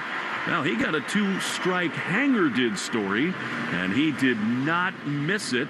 Now the Red Sox in business, 2 on with 2 out. Here's Hamilton. You'd wonder whether he's thinking bunt. It is more 2-strike offense from this Red Sox team. Another 2-strike hit, again from Story. You mentioned he did it in the first inning last night. That was crushed. That was 109 off the bat, and Lindor, I thought he was going to behave differently in the air. He kind of just toppled toward the ball instead of kind of moving and getting in front of it. Hamilton, the last couple of weeks, has squared around a couple times. He's also swinging a hot bat. 9-hole hitter Cedon is on deck. They think he's going to square. He does, and he takes it back. That pitch called a ball high with a sweeper. I mean, Narvaez, Carlos is out on deck, I beg your pardon, so he's a hot hitter, which means maybe tilts the scales a little bit toward a bunt. But Alonso crashing way in at first, Beatty at third. 2-1, none out. Pitch, he bunts it foul. And this is a spot where with Hamilton's speed, he's so fast that you understand it doesn't always have to be a pure sacrifice. But in this situation, with the infield at the corners in, 2 on, none out, this is a spot, if you're going to bunt, just get there earlier. And even still with his speed, he could get there. 1-1. In other words, commit one way or the other. 2 on, none out. Holmes is ready. He throws. Hamilton takes outside. We have seen this from him, too, in the past, Mike, where he'll square, he'll take one shot, and then he'll take a mistake and rip it. And the Red Sox would take that because you said he's been swinging it well recently. Alonso's still in on the cut of the grass, maybe not as in as he was prior. For 3 with a strikeout against this pitcher, Clay Holmes, 2-1. He squares and bunts it beautifully, softly in front of the plate. Alvarez, his only chance to barehand, throw to first just in time. And that's what we're talking about. That's a beautiful job by Hamilton. He deadened it right in front of the plate. And Alvarez barely gets him. Lovely job. Now runners at second and third, and the key hitter is Carlos Narvaez. Hamilton looked back at his bunt. You wonder if that cost him maybe just like a half second, but kind of admiring where it went and really just making sure that it was fair, and it was. And Hamilton made it close over at first. So that's beautifully done. And now falls to a man who's been so hot, Carlos Narvaez. Mets will come in with the infield here. 1 out in the second. Narvaez ready. The pitch is swung on and ripped into left field. It's going to hang up for the left fielder. Tagging at third is Sogard. He comes home and he's tagged out. Sogard misplayed it. He came down the line and then had to break back to the bag. A spectacular throw by Brandon Nimmo, and somehow, some way, the Red Sox do not score. For a young player, that's just a base running blunder, and that slight hesitation cost the Red Sox a run. Great at bat by Narvaez, but it is not paid off. What a throw from Nimmo. We go to the third. Scoreless on the Shaws and Star Market, WEEI Red Sox Radio Network. With just 4 days until Memorial Day weekend, now's the time to make sure you're stocked on charcoal, dogs, burgers. Grab an ice-cold Mountain Dew with a refreshing citrus kick for an epic Memorial Day celebration. Because the unofficial start of summer deserves the unofficial official summer refreshment. With lots to do. Give me a river, give me a dew. Give me something simple and true. Give me the sunshine, give me a dew. Do the dew. Want to catch up with the national pastime in a short time? Tune into the Morning Lineup Podcast. Every weekday, in less than 10 minutes, we'll bring you all the wonderful... He's done it again! See ya! A monster two-run home run! All the wild... Here comes Ramos! This game is over! All the weird... Contreras is chewing on the tape. That makes the MLB season special. Check out the Morning Lineup on Spotify, Apple, or wherever you get your podcasts. The South Coast Health Heart and Vascular Program is nationally recognized year after year for providing world-class care. Our heart and vascular team goes above and beyond to deliver the best clinical care and most compassionate service. You receive the time, attention, and communication you need to feel most comfortable, because at South Coast Health, you are what matters most. We are South Coast Health Heart and Vascular. Visit southcoast.org/heart to learn more. Jones and Keefe. Weekdays 10 to 2. Now back to the Shaws and Star Market WEEI Red Sox Radio Network. No score here in the third on the Subaru of New England scoreboard. The Rays trail the Astros 1-0 in the second. Blue Jays lead the Padres 1-0 in the second at the Rogers Center. Little love goes a long way in the 25 Subaru Forester Hybrid. Learn more at SubaruofNewEngland.com. The Yankees and Rangers scoreless in the second. Here we go.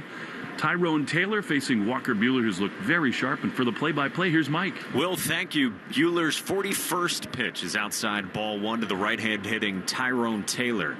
With 9-1-2 in the Mets lineup, the Herb Chambers batting order sponsored by Herb Chambers Infinity of Westboro. Missed opportunity for the Red Sox. 1-0 pitch is swung on and popped up, and that'll drift foul into the first base seats 1-1. Line drive to left off the bat of Carlos Narvaez, right at Brandon Nimmo, who lined it up. There wasn't a whole lot of time, and Nick Sogard from third. His first step was toward home off the bat, so then he was retreating back to the base, and because it got to Nimmo quickly, Sogard right away, once he got back to the base, he had to take off tagging toward home and just couldn't accelerate fast enough. 1-1. Taylor swings and chops it foul down the third base line. I know it's harder on a line drive. It is, but ball's over your head. It's just got to be the first instinct. And I love that the Red Sox played small ball. It was a great bunt by Hamilton. And look, they did all the right things except for that one little mistake. And they have missed some opportunities early. 1-2. Taylor takes outside a breaking ball from Buehler. So the Red Sox got the 2 walks in the bottom of the first from Duran and Bregman, left 2. And then they had 2 in scoring position there, and they come up empty. 2-2 pitch. Taylor swings and tips it foul behind home plate on a heater up. Still 2-2. Taylor in his second year with the Mets, 31 years old, known for his defense, hitting .244 with a home run, below average offensively. He can really move, though. Buehler works off the first base side of the rubber, 2-2, and the pitch is outside ball 3, and a full count on Tyrone Taylor. So Buehler hit a batter and then walked a batter with 1 out consecutively in the second, facing the 9-man here. Walker's 3-2. Taylor swings and drives it on a line to center. Campbell backs up. Now he spins around in front of the track, makes a one-hand catch as Taylor flies out to center, and there's one away to begin the top of the third. Time for the New England Chevy Dealers question of the day. Together, we drive. Today's question at Sox Booth on Twitter is, who's been a more pleasant surprise, Wilyer Abreu or Carlos Narvaez? Carlos nearly had a sac fly there, if not for Sogard getting thrown out by Nimmo. I'm supposed to wait with my answer, right? Is that what we're told to do? Who knows? There's Francisco Lindor. First pitch is a fastball in for a strike. I don't follow instructions, so here it goes. It's Narvaez for me. I mean, Wilyer looks like an all-star and a great player, but we knew nothing about this kid, Carlos Narvaez. I feel like I have carte blanche now. I'll say Narvaez as well. 0-1 is fouled back by Lindor. Nothing at 2. I'm not trying to influence the polls. They're not closed on the West Coast yet, but I don't know. We heard encouraging things. We looked really good in spring training, but this has been unbelievable from Carlos. To be clear, not all precincts reporting. 0-2. Lindor gets hit by a pitch, a breaking ball that bounces in near the foot of Lindor in the left-hand box, and so he gets hit by a pitch to put a 1-out base runner on against Buehler. I love Walker. I mean, he just talked total trash to Lindor because Frankie saw that breaking ball coming in, and he stood there and almost leaned into it. And Walker said, come on, man, try to get out of the way. And it was off the back foot of Lindor's left foot in the left-hand box. So in a scoreless game in the top of the third, now the chatty Walker Buehler's got to face Juan Soto, who he struck out on a cutter back in the first. First pitch, and Soto takes down and in, ball one. Now, Soto did not run out that ball that he thought was a homer last night off the monster, and it ended up a single. And Soto said after the game, I think I've been hustling pretty hard. Said if you watched today, you could tell. 1-0, runner goes, and the pitch called a strike. The throw is not in time to get Francisco Lindor, who swipes second with a headfirst dive and moves into scoring position with 1 out. Stolen off Buehler. Great jump, great transfer and pop time there from Narvaez. That's the part that's not playing well in New York. You can't say you're hustling when 3 times you haven't. And now there's a huge argument here between Mike Estabrook, the home plate umpire, and Walker Buehler. And Walker Buehler just got run. The pitch was absolutely a strike in any world where they play baseball, yet it was called the ball. And now Alex Cora's out in front of home plate arguing with Mike Estabrook, picking up the cause for Walker Buehler, who hops down the Red Sox steps in the first base dugout, tosses his hat, and he has been run from this game. What a joke. What a joke. You cannot eject a starting pitcher this early in the game. That's a joke, especially since he missed it. I don't care what magic word Buehler said. That is absurd. And now Alex will get run, and he'll get his money's worth. That is absolutely embarrassing from Mike Estabrook, who has had a bad zone tonight, objectively speaking. We have the benefit of seeing TrackMan, and now Laz Diaz has to hold back Alex Cora from continuing to pursue Mike Estabrook, who is about halfway up the third base line, and Cora is being restrained by the crew chief, Laz Diaz. It cannot happen. The hitter is one thing. The starting pitcher in the third inning is entirely another. And Mike, the Red Sox really don't have a lot of coverage in the bullpen right now. I mean, that's center cut. Yeah, Narvaez is getting himself in a position to throw. And then Walker says, what do you mean that wasn't called a strike? And then we're watching the replay. Walker says, what? And Mike puts up the 2 fingers. And then he ran him almost immediately. It looks like Mike Estabrook, reading lips, said, I called the game, and then Buehler pursued him. Narvaez tried to restrain him about halfway between home plate and the mound, and Buehler was barking at Mike Estabrook. He's saying it's middle, and here's the problem I have, Mike. Okay, so Walker's standing on the mound, and he says, where's that? That needs to be a strike. And then Mike Estabrook, the tough guy act, walks halfway to the mound. You cannot threaten a pitcher like that. He's saying to him, hey, man, we're going to stay calm here. You get a warning, but you can't warn him with your hand almost toward him walking halfway to the mound. Did anybody come to this ballpark tonight to see the umpire put on a show? No, they did not. Alex Cora, as ticked off as he's ever been, just blew up the bullpen phone in the Red Sox dugout. I mean, Bernardino's going to have as long as he wants to throw. That is a disaster, and an umpire putting himself in the spotlight in a totally ridiculous way. Unreal, as Walker Buehler in his return is run after 2 1/3 with no score in this top of the third inning. So Brennan Bernardino comes on. He'll get his time to get loose, and we'll step aside. No score at Fenway. Red Sox and Mets on the Shaws and Star Market, WEEI Red Sox Radio Network. This call to the bullpen gives you a chance to check out all the great Ford SUV offers at buyfordnow.com. You'll find special deals on the award-winning Ford SUV lineup that you won't see advertised anyplace else. Whether you plan to buy from your Ford dealer's inventory or custom order your new SUV, visit buyfordnow.com and see how much you can save. And then see your New England Ford dealers for your new SUV. Arbella Insurance has been doing business in the New England community for over 35 years. They're your friends, your neighbors, and fellow Boston fans. They do the wave at the ballpark together and get stuck in the same Storrow Drive traffic. At Arbella, being your neighbor helps them provide you with the coverage you need to drive, live, or run a business in this part of the country we call home. Arbella, here for Boston fans, here for good. 1877 Cars for Kids. KARS Cars for Kids. 1877 Cars for Kids. Donate your car today. Donate today at carsforkids.org. That's cars with a K. Your car can be picked up as soon as the next day. Receive a tax deduction and vacation voucher. 1877 Cars for Kids. Donate your car today. Now accepting donations of land, homes, buildings, or any kind of real estate. We welcome you back to Fenway Park in this third inning with no score. Red Sox and Mets in the top of the third inning. The Mets have a man at second base with one out. And Walker Buehler was just ejected from this game for arguing with home plate umpire Mike Estabrook. And then Alex Cora came out, and he got run as well. And so Brennan Bernardino will come on for the Red Sox way earlier than expected. And he is continuing his warm-up tosses with Carlos Narvaez. Well, so they're in a bad spot now because Nick Birdie was optioned down to make a spot for Walker.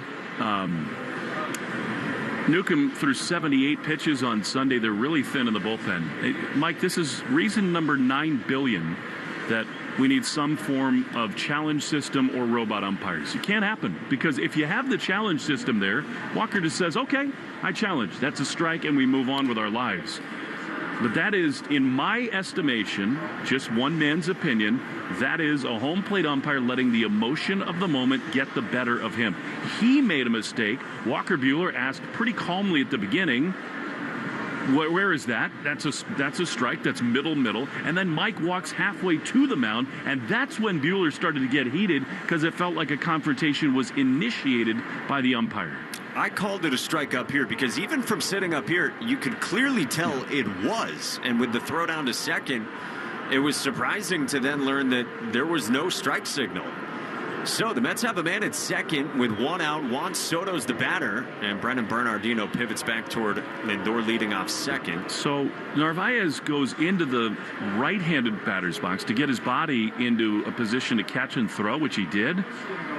But a moving catcher is not the reason to blow an obvious pitch. 2-0 is outside, and so it's 3-0 on Juan Soto. And, of course, remember, Bernardino great in his last appearance, but before that walked 3 when he was ambushed down to the bullpen, and this is a spot he was not expecting to come in at all. 1 out, no score, 3-0, and Soto takes high, ball 4, and so he works a walk. He looks back at Mike Estabrook, confirming what the count was after the ejections.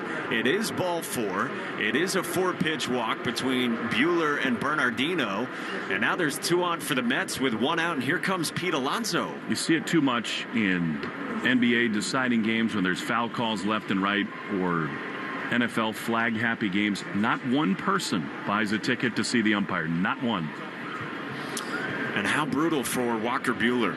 3.5 weeks coming back. He missed 3 turns through the rotation. Said it was almost embarrassing that he had to go on the IL because he wasn't too concerned with the shoulder issue.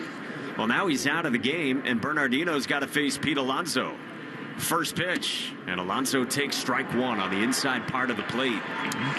Buckle down time now for Bernardino. Walker said that was right down the middle, according to some audio off the Nesson telecast, and Mike challenged him, said, get back on the mound. Tough guy. Now 2 on, 1 out. Bernardino pivots and throws to second with Lindor back to the bag. Bernie doesn't look comfortable. I mean, that's 2 picks to second. And again, never in a million years would he have ever considered being in this game right now. And again, as you said, the Red Sox bullpen is in dire straits right now. Just trying to figure out how they can cover the length of this game. Bernardino's 0-1. Alonso takes down a ball and a strike. So here's the bullpen. You're not going to obviously use Chapman. Hendricks threw 22 pitches 4 days ago. He's going to be pushed a little bit today, I would imagine. Nick Birdie optioned down today after 32 pitches 3 days ago. The pitch, Alonso swings and misses 1-2. 17 yesterday for Weissert, but before that 2 days off and 9 pitches, so he's going to throw. Whitlock threw 22 pitches on Friday, and Wilson threw 24 last night. A lot of game to cover, sitting here in the third with no score. Bernardino's 1-2 to Alonso. He swings and lines it toward right, tailing down the line, and that ball is foul and into the first row. I mean, that's the shame of this thing. I mean, you could, I guess, make a case that maybe you need to have a few more long guys, and the Red Sox starting pitching has not done the bullpen favors by all these short starts. We talked about it last night. 8 of the last 12 times they've not gotten out of the 5th inning, so that's part of this, but it's hard to plan for a ridiculous ejection in the 3rd inning. Yeah, and you had covered length with Sean Newcomb, like you said, 79 pitches on Sunday. Garrett Whitlock hasn't gone more than 2 all season. Liam Hendricks has gone 2, but only 1 time this season. 2 on, 1 out in the 3rd. Bernardino ready with a 1-2. Alonso swings and chops it gently toward 3rd. Bregman charges gloves, throws on the run in time to get Alonso for out number 2. Little double clutch there from Alex Bregman, getting it out of his mitt, but he gets the out anyway on Alonso with Lindor over to 3rd and Soto to 2nd. 3rd inning is brought to you by Citgo. Whether you're crossing the state line or just going crosstown, Club Citgo can save you money on every fill-up along the way. When you start with Citgo, you're good to go. All right, so there's 2 outs now, and it brings up the cleanup man for the Mets, Brandon Nimmo. Struck out his first time against Buehler. Lefty against lefty, and Bernardino trying to strand 2. No score, first pitch. Nimmo takes strike 1, up and in with a sinker, and on the hands of Nimmo. Need the ABS challenge system immediately. None of this would have happened. Also, you just hope that the adult in the room, cooler heads, can prevail. Did not happen tonight. 0-1 pitch. Nimmo swings and fouls it back, and it's 0-2. You just got to get in the dugout right now, because you feel like the Red Sox hitters are ready to do some things out of anger. But, I mean, this is the spot right here for Bernie. Trying to escape and then get it to the offense, who's looked good against Clay Holmes, even though this game is scoreless. And Clay Holmes has had to sit for a while as well here. 2nd and 3rd for the Mets. 2 outs. Bernardino's 0-2 is down. Narvaez fakes a throw to 2nd. Now he throws to 2nd. Not in time. With Soto back to the base with his right foot sliding ahead of Story's tag. Narvaez pumped it, and a huge secondary from Juan Soto halfway between 2nd and 3rd elicited a throw from Carlos Narvaez. Nothing doing in the end. So 2nd and 3rd still for the Mets with no score here at Fenway in the 3rd. Bernardino collects his side, waist high set. The 1-2. Swinging a line drive to center. Campbell bolts back deep into the triangle on the run, and Campbell makes the catch on the track. Bernardino points out at his center fielder, who hauls it in with a great running grab, and the Red Sox leave him at 2nd and 3rd in the 3rd. Buehler and Cora toss, but this game stays scoreless at Fenway on the Shaws and Star Market WEEI Red Sox Radio Network. The South Coast Health Heart and Vascular Program is nationally recognized year after year for providing world-class care. Our heart and vascular team goes above and beyond to deliver the best clinical care and most compassionate service. You receive the time, attention, and communication you need to feel most comfortable, because at South Coast Health, you are what matters most. We are South Coast Health Heart and Vascular. Visit southcoast.org/heart to learn more. You know how you always want to know about everyone else's money? Well, then listen to What We Spend, available now on the free Odyssey app or wherever you get your podcasts. Every business starts with a dream. Sometimes the dream is simple, like expanding from online to brick and mortar. Sometimes the dreams are bigger, like opening 30 locations in the next 30 months. Whatever the dream, our advisors can help you find comprehensive insurance to protect your business, employee benefits to take care of your people, and private client insurance and wealth management for when your dream comes true. If you can dream it, we can protect it. The Baldwin Group, protecting the possible. Learn more at Baldwin.com. Hey guys, Andy Hart here, and let's face facts. We can't exactly dodge Father Time. But does that mean we need to wave the white flag on our health? Absolutely not. Look, I get it. The pounds start creeping up, the medicine cabinet gets crowded, and suddenly everyone just shrugs and says, "That's aging for you." Well, guess what? It doesn't have to be. Awaken 180 Golden changes the game for anyone over 60. You want to move easier? Boom. Want fewer meds instead of more? Done. Less joint pain and more comfort? Absolutely. And oh yeah, you'll shed weight fast too. Awaken 180 Golden isn't boot camp. It's a focused, doctor and dietitian approved nutrition program with goals reached in just 1 to 3 months. Plus, you're locked in with expert coaching and lifetime support. You guys know my story. I'm proof Awaken 180 works. Now imagine the results you'll get with Awaken 180 Golden. So call 844-346-1800 or visit awaken180weightloss.com. Hey, it's Alex Bregman. This is the home of the Sox, WEEI. Back at Fenway Park, it has been eventful already. We've got no scores. We go to the bottom of the third, and the Red Sox will send up Duran, Devers, and Bregman in the Herb Chambers batting order after Walker Buehler and Alex Cora got ejected in the top of the third. So Brennan Bernardino came on. He stranded 2, getting the fly out to center from Brandon Nimmo. Now let's see what the offense can do. Duran walked his first time. Clay Holmes' first pitch is ball 1. We are thrilled to be joined by Tiziana from WBUR. So happy to have you guys here, and tell us about your visit and the upcoming festival. Yep, so we have a festival coming up next Thursday through Saturday, the 29th through the 31st. It is a giant celebration of Boston. WBUR, we're a public radio station. We just turned 75 years old this year. Congratulations. And thank you. And, you know, if you're the right kind of person, when you throw a party, you make it about someone else, right? So this is about everything that is Boston. It's like we have street fairs. We have. I'm realizing I'm supposed to be quiet sometimes, and I'm not. I have to watch the pitcher. You're a pro. You know what you're doing. 1-2 on Duran. We have street fairs, and we have, theater events where you can come in and hear people speak. We have a children's stage on Saturday. Really, just going to be a great few days celebrating the city of Boston. Yeah, it's wonderful stuff coming up a little over a week from now. Ball and 2 strikes on Jarren Duran. Holmes fires, and Duran takes down 2-2.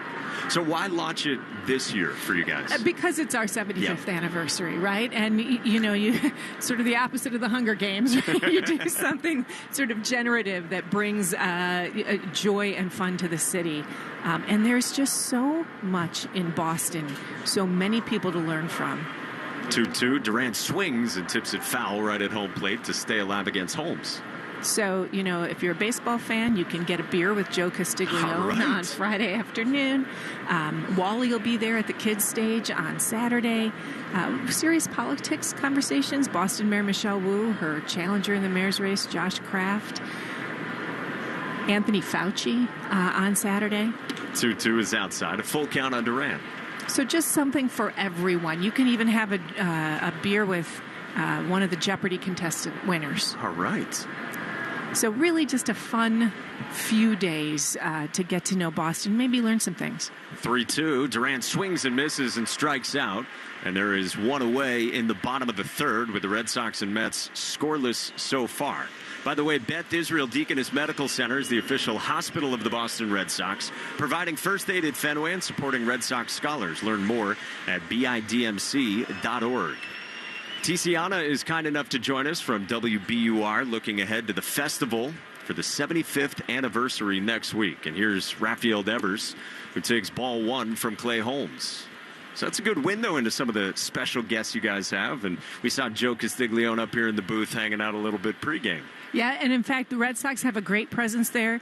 In addition to your chance to have a beer with Joe Castiglione and with Wally being there on Saturday. The World Series trophies will be there at the Thurman Center. This is all happening on the Boston University campus. And there's a photo display of Red Sox photos as well. So it's a great place for Red Sox fans. Yeah, it really does sound great. Yeah. I'm still getting used to when I can talk and when I can't. This is so much fun, and it's so different than what I do in the mornings. The 1-1 is down to Rafael Devers, 2-1. And there's such a difference between broadcasting on TV in the booth next door on Nesson or here on the radio, because if you have a guest on TV, you can talk through anything unless there's some major moment. That's right. Radio a little bit different. A little bit different because I don't want to step on your call. 2-1 pitch misses, 3-1 on Rafi. What's the partnership been like with the Red Sox through the years? So, the Red Sox, it's an interesting thing for us because the partnership for this festival is really a treat and a great way to bring our listeners sort of at the intersection with people who love baseball or maybe want to learn about baseball. On the flip side, we also cover the Red Sox, right? We're a news organization. Yep. And so one of the things that I have the most fun with in the morning is giving the scores and the results of the game from the night before, and then some little detail that maybe you don't get from just the scores, right? Because there's so much richness to baseball. Yes. And it's such a fun thing to tell people about. It's a full count on Raffy with no score in the bottom of the third. Red Sox and Mets in the middle game of their series on a chilly Tuesday night. Holmes works off the first base side of the rubber, and the righty's 3-2. Is outside, and Raffy works a walk, and the Red Sox have a one-out base runner here in the third inning with Alex Bregman coming up. And yeah, speaking of interesting details to add in, you were up here in the booth preparing for this half inning when you watched Red Sox starter Walker Buehler and Red Sox manager Alex Cora get ejected from the game. That was stunning. How unusual is it to have a starting pitcher ejected from a game? That early, it's uncommon. Here's Alex Bregman. First pitch is a strike. And it started out kind of harmless, a discussion between him and the home plate umpire of where the pitch was. It was clearly a strike. It was not called a strike. And Buehler, as it typically goes with the pitcher, is just asking where the pitch was, where the umpire thought it was. 0-1. Bregman swings and pops it up left side of the diamond toward Brett Beatty at third. He creeps toward the line, straddling the chalk, and makes the catch. 4 out, number 2. The other thing that was striking is that umpire was mad. Yes. Mike. Mad. And that's probably part of the frustration. You don't want to speak for Walker Buehler, but maybe he felt like the situation got escalated by the umpire. And so he ends up getting ejected. Alex Cora does as well. And now in the bottom of the third, still no scores. Wilyer Abreu comes up with 2 outs and Devers over at first. Clay Holmes peers in. He's got his sign. And Clay Holmes, the big right-hander, kicks and fires. Abreu swings and fouls it off at home plate. So if people want to get tickets, Tiziana, to the festival, how can they, and just how can they learn more? So thank you for asking. The place you want to go is wburfestival.org. You can get a ticket for 1 day, for 2 days. We have VIP tickets. There are still a few of those left. And if you're a public radio person, you can go to a live taping of Wait, Wait, Don't Tell Me if you get one of the VIP tickets. So there's a whole bunch of different ways. Everything you need to know, schedule and tickets, WBUR Festival, which is all one word, .org. As a fan of Wait, Wait, Don't Tell Me, that's pretty exciting. Right? Comes the 1-1. Willier swings and grounds it right side, and it avoids Devers and goes into right field. Past the dive of the second baseman, Jeff McNeil, as Raffy had to avoid that as the base runner between first and second. So Abreu singles, and the Red Sox have him at first and second with 2 outs. Yeah, I have an event also on Thursday with Keith Lockhart of the Boston Pops and Chef Eric Repair. So I'm not going to be at Wait, Wait, Don't Tell Me, but I think there's a lot of lively stuff to do on Thursday as well. Yeah, and I don't know if we're allowed to share, but it sounds like there's a special guest perhaps lined up for Wait, Wait, Don't Tell Me as well. I understand the same thing, and I don't know if we're allowed to share either, so we'll just tease it there. We'll keep it under wraps, but a Red Sox legend. 2 on for the Red Sox, and here's Christian Campbell with no score in the third. First pitch, and Campbell swings and pops one up foul into the first base seats. And let's just say that's a legend over and above Joe Castiglione. Yes, who is a high as quality legend as you can get as well. That's right. This is someone right on par. Here's Campbell, who struck out swinging his first time against Holmes back in the first inning when he had 2 aboard. He's trying to drive in the 2 that are out there right now. Raffy at second, Wilyer at first. Holmes looks at second, now is 0-1. Campbell takes down. It's a ball and a strike. We're visiting with Tiziana from WBUR and the WBUR Festival coming up as they celebrate their 75th birthday later next week. We'll have live tapings of podcasts. You can meet with artists and learn about how they do their work and where you get artist inspiration. Campbell bounces it toward first. Alonso scoops. He throws to Holmes covering, and the Red Sox leave 2 in the third. One more time, the website to get tickets. WBURfestival.org. Tiziana, such a pleasure. Hey, Thanks for so coming much. up. We finished the third here at Fenway. The Red Sox and Mets are scoreless on the Shaw's and Star Market WEEI Red Sox Radio Network. Moms, dads, are you the parent of a student athlete? Do you want to know how to get the most out of youth sports? If so, listen to the Next Pitch podcast to give you the tools to raise an aspiring athlete. It's not simple, but we talk straight and give you the best insight there is when it comes to youth sports. We'll cover everything from nutrition and training to mental toughness and teamwork. It's a podcast you can listen to together with your kids so everyone can benefit. Follow Next Pitch on the Odyssey app or wherever you listen to podcasts. The South Coast Health Heart and Vascular Program is nationally recognized year after year for providing world-class care. Our heart and vascular team goes above and beyond to deliver the best clinical care and most compassionate service. You receive the time, attention, and communication you need to feel most comfortable, because at South Coast Health, you are what matters most. We are South Coast Health Heart and Vascular. Visit southcoast.org/heart to learn more. Having health insurance is a must-have, and the Massachusetts Health Connector has a power-packed lineup in Connecticare plans that delivers. At the top of the order, lower premiums make bumpy costs affordable. The middle of the lineup is packed with low copays and no deductibles, so you can save money on everything. From an urgent ER trip to managing chronic disease like diabetes and hypertension through no-cost prescriptions. Round out the order access to Connecticare plans now at mahealthconnector.org, and you have a winning team with you and the Massachusetts Health Connector. Art, Fitzy, and Johnson. Weekdays 2 to 6. Now back to the Shaws and Star Market WEEI Red Sox Radio Network. Fourth inning is brought to you by Cars for Kids, the easiest way to get rid of your old car. Donate today and your car can be picked up tomorrow. Donate now at carsforkids.com. Cars with a K.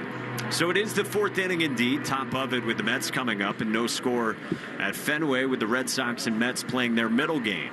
5, 6, and 7 starts with Mark Vientos in the Herb Chambers batting order, sponsored by Herb Chambers Lincoln of Norwood and Lincoln of Westboro. And Vientos will face Brennan Bernardino, who's got to give some length for the Red Sox. Walker Buehler and Alex Cora ejected in the third inning. I think the perfect world, Bernie gives you 2 mornings. I think you'd settle for 1. The lefty works out of the stretch, and his first pitch is in for strike 1. Just again, another glance at that usage chart. You know, they really have gone a couple days off for Whitlock after 2 innings, and he's got 2 days off. So I think he's absolutely part of the plan here today. 0-1 is down and in. So, like, if you could even just get Bernardino through this 4th inning, then maybe Whitlock gets the 5th and the 6th. You hope you have a lead to use some of the higher leverage relievers, but I think they might have to just use them no matter what. 1-1. Vientos swings through a good changeup away, 1-2. So Ramon Vasquez is running the game for the 2nd straight night, a little less stressful last night. And I mean, we've had these situations before. Alex does not communicate with the dugout when he's been tossed like this. 1-2. Vientos takes down. 2 balls and 2 strikes. And by the way, he had to get run. There's no world in which you stick around when the umpire ejects your starting pitcher in the 3rd inning after he screwed up. 2-2. Vientos swings and clubs one to left. Duran goes back. He looks up, and that is off the top of the green. It bounces down. Duran bare hands, fires to second. Tag on a hop. Safe at second. Vientos beat it ahead of the tag from the second baseman David Hamilton, and it's a wall ball double from Mark Vientos, and Ramon Vasquez will not challenge. That was a great play by Duran, who's been so comfortable out there. I want to look at this again. That might have been between the rungs of the ladder. I've never seen one hit off the ladder. It was right at it, and it hit right between the rungs of the ladder. It clanked off the ladder. They used to have it here to go up into the net beyond the monster before the seats were put in. Amazing. And just a few days after we saw a ball hit the top of the monster pop up but not be a home run. Here's Jeff McNeil, first pitch swinging, diving stab at first. Nick Sogard on the ground. He taps the base to retire McNeil. Vientos moves to 3rd, and a fine defensive play by Nick Sogard is good for the first out here in a scoreless 4th. It was great. By the way, I know it's not easy, You're waiting for the throw. You're timing up the runner. Hamilton's there. The throw beat him. I mean, Hamilton had the ball. It's a combination of a good slide from Vientos, sort of the third base side of the bag, and just a little bit off for David. Because Jaron, like you said, had played it perfectly. Francisco Alvarez, first pitch swinging, comebacker towards second. Hamilton looks the runner back, throws out Alvarez at first, and now there's 2 down, and Mark Vientos still standing at third. This takes on the feel of sort of a combative, us against the world, almost a playoff-like atmosphere. These guys in that dugout are furious with what has gone on. They're going to try to pick Buehler and Cora up, and it's not really picking them up. It's just saying, forget it. Let's win this one. Walker Buehler has been ejected twice in his career, and both times against the Mets. The other was in 2021. Brett Beatty, the batter, and he takes a first pitch for a strike. I looked up that game log. It was Nestor Ceja who was the home plate umpire, and he got ejected after he'd been taken out of the game. I guess that's a good time to do it. It is perfect. Hit the showers early. No score in the fourth, the 0-1. Beatty takes down a ball and a strike. The odds of a ball hitting right at that ladder, between the rungs, the steps, and not sort of taking a weird bounce are impossible. Just came right down at Jared amid all the chipped paint. The 1-1, cut and a miss. Good breaking ball, 1 and 2. So it really means it hits the wall, right? It doesn't hit the ladder, but that's impossible. Plunks the wall betwixt the ladder rungs. That thing has got the Benjamin Moore Fenway green on it. That probably gets touched up pretty frequently. Amazing. And now Bernie's trying to strand a man at third. He left 2 and he came on for Buehler in the third. And now trying to keep this game scoreless in the fourth. Left on left, the 1-2. Down and away to Beatty, 2 balls and 2 strikes. And by the way, it's just one of many things that make this the best place. I mean, it's just awesome. They leave the ladder up there for no reason other than it's a historical relic and very cool. And we've had 2 balls off the monster, maybe separated by 20 feet of width over the last 3 days. You don't see balls carry them like that. 2-2.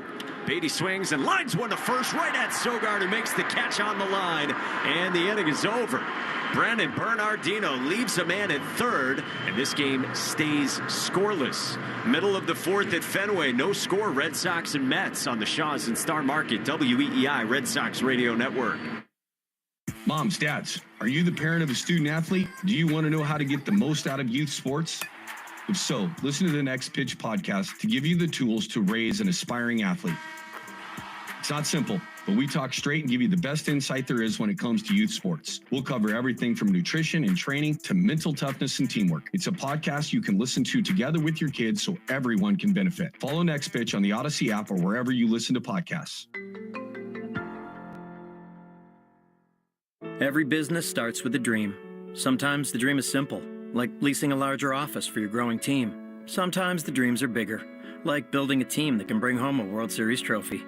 Whatever the dream, our advisors can help you find comprehensive insurance to protect your business, employee benefits to take care of your people, and private client insurance and wealth management for when your dream comes true. If you can dream it, we can protect it. The Baldwin Group, proud partner of the Tampa Bay Rays and business dreamers everywhere. Grilling season is in full swing with boneless chicken now on sale at Shaw's and Star Market. Hey, it's Lou. Today through Thursday, pick up value pack all-natural Signature Farms boneless chicken breast or thighs for just $2.47 a pound. When you use the digital coupon, you're limited to 2. When you shop with the Shaw's app, you get amazing deals. You earn points on every purchase. If you're short on time, order ahead for free curbside pickup or get delivery. Hurry and get grilling boneless chicken. Shaw's and Star Market, the official supermarket of the Red Sox Radio Network. It's time to start finding things we need for the summer. Don't forget to break out the floating beer pong table. It's also time to find money for the summer that you may have coming to you don't even know about. Enter your name at findmassmoney.gov. It's fast, easy, and it's free. You're listening to live play-by-play action of the Boston Red Sox on the Shaws and Star Market WEEI Red Sox Radio Network. No score, fourth inning. Let's pause 10 seconds for station identification on the Shaws and Star Market, WEEI Red Sox Radio Network. From the WEEI studios, 93.7 WEEI FM and HD1, Lawrence, Boston. Always live on the free Odyssey app. With the voice of the Red Sox, Will Fleming, I'm Mike Monaco with no score in the bottom of the fourth at Fenway. Nick Sogard leads off against Clay Holmes and takes ball one. So it's Sogard, Story, and Hamilton in the Herb Chambers batting order for the Red Sox on a night where frustration probably looms in that Red Sox first base dugout. Here comes the 1-0. Sogard swings and fouls it off right at home plate. What's cool is I think it can flip from frustration to anger. And it's a team that, they've been into it for all this year, but maybe a little edge could help them tonight. Nick Sogard had a couple of good defensive plays to that end the last half inning. Pitches up and away, 2-1 on Sogard from Holmes. Whitlock is now warming, so he'll have the fifth and probably the sixth. And, of course, anger, momentum, whatever, only as good as the pitches thrown on the mound. This would be a night the offense could really help the bullpen. They've already left 5 in 3 innings. 2-1. Sogard swings and pops one foul beyond the Mets' third base dugout. This, Mike, is a guy who I think in 10 years we're going to say he's still in the league, Nick Sogard. It might not be here. You never know how these roster things work out, but he's so useful, and he just doesn't seem intimidated by the big spot at all. That's what Alex Cora has kept saying about Nick Sogard. He fits as a utility guy. 2-2. Sogard swings and rolls one to second at Jeff McNeil. Handles the high hop. Throws out Sogard at first, and there's one away to begin the bottom of the fourth with no score. This fourth inning bell brought to you by Boston's premier retirement planning specialists and the team at Hackman Wealth Partners with 4 offices around Boston.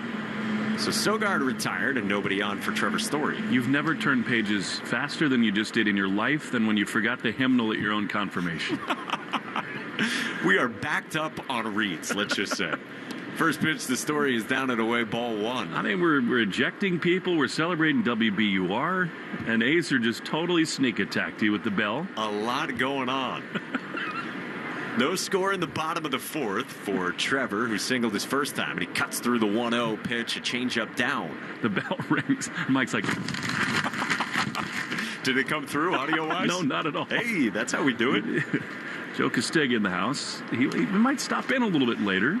Ruffle some papers, the 1-1. That's down and away. 2-1 on Story. The one thing is you also have your headset squarely on both your ears and the microphone in front of your mouth, which is unusual for that chair. I didn't know until a few games in with you that the TV swivels and rotates. That is a nice touch up here. 2-1. Story takes outside. 3-1. Yeah, not only that, but Joe used to have it like this, like right in front of him. Like, I now have the TV between the mound and myself. Could he see the right field corner when he did that? No comment. But if you have the monitor, I guess you're good. That's it. 3-1. Story swings and chops one toward third. Beatty charges, bare hands, throws. Got him in time. What a play by Brett Beatty with the bare hand to get Trevor Story for out number 2 here in the bottom of the fourth. He was out. Mike Burnley's been getting some phone calls of late.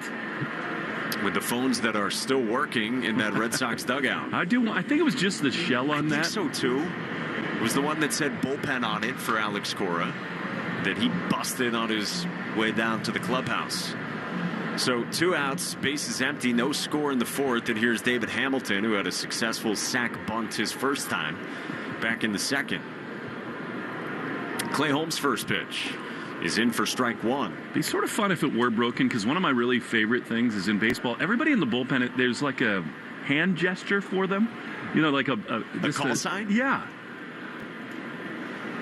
Here comes the 0-1. Hamilton takes down and away. Some of them more off color than others. And I just love it when people like Andrew Bailey and Jason Varitek are like doing bear claws or standing tall and stomping like wild animals to say, get the beast up. It's so fun. There's a name for everyone. No score in the fourth. And the 1-1. Hamilton swings through the off-speed 1-2. Alex Cora was talking about rehabbing Patrick Sandoval pregame. And he shared that Sandoval's nickname is the Machine. It's not Albert Pujols, who's come out of retirement, but it is Patrick Sandoval for his work ethic. What was the Sports Center ad? Was he making copies? Yes, Pujols? Exactly. This is Sports Center. No score, fourth inning, base is empty. Clay Holmes straightens up, 1-2. Hamilton takes inside 2-2. I want to say it was Steve Levy, and it's like walking by the office, and it's like, just look at that. And all is going through Pujols' mind of destroying people, destroying baseballs. Those commercials are great. 2-2. Hamilton swings and misses and strikes out. The Red Sox go down to 1-2-3 in the bottom of the fourth. Red Sox and Mets are scoreless at Fenway on the Shaws and Star Market, WEEI Red Sox Radio Network. So you have a podcast, and you really want to make money with it. Then you need the Odyssey Creator Lab. Check this out. We'll host your podcast for free. You just do your show. We'll use the power of Odyssey's massive expert sales team to place ads in your show and make you money. Does it get any easier than that? Nope. You stay in control of your show, and we help you bring in the money. Sounds like a dream partnership. Apply now at creators.odyssey.com and start earning more from your content today. The Nissan Rogue with available Google built-in helps you make the most of your drive. Take care of the small stuff, like, hey Google, cool down my car. And, hey Google, turn on the dog feeder. Or change up your adventure. Hey Google, navigate me to the nearest music venue.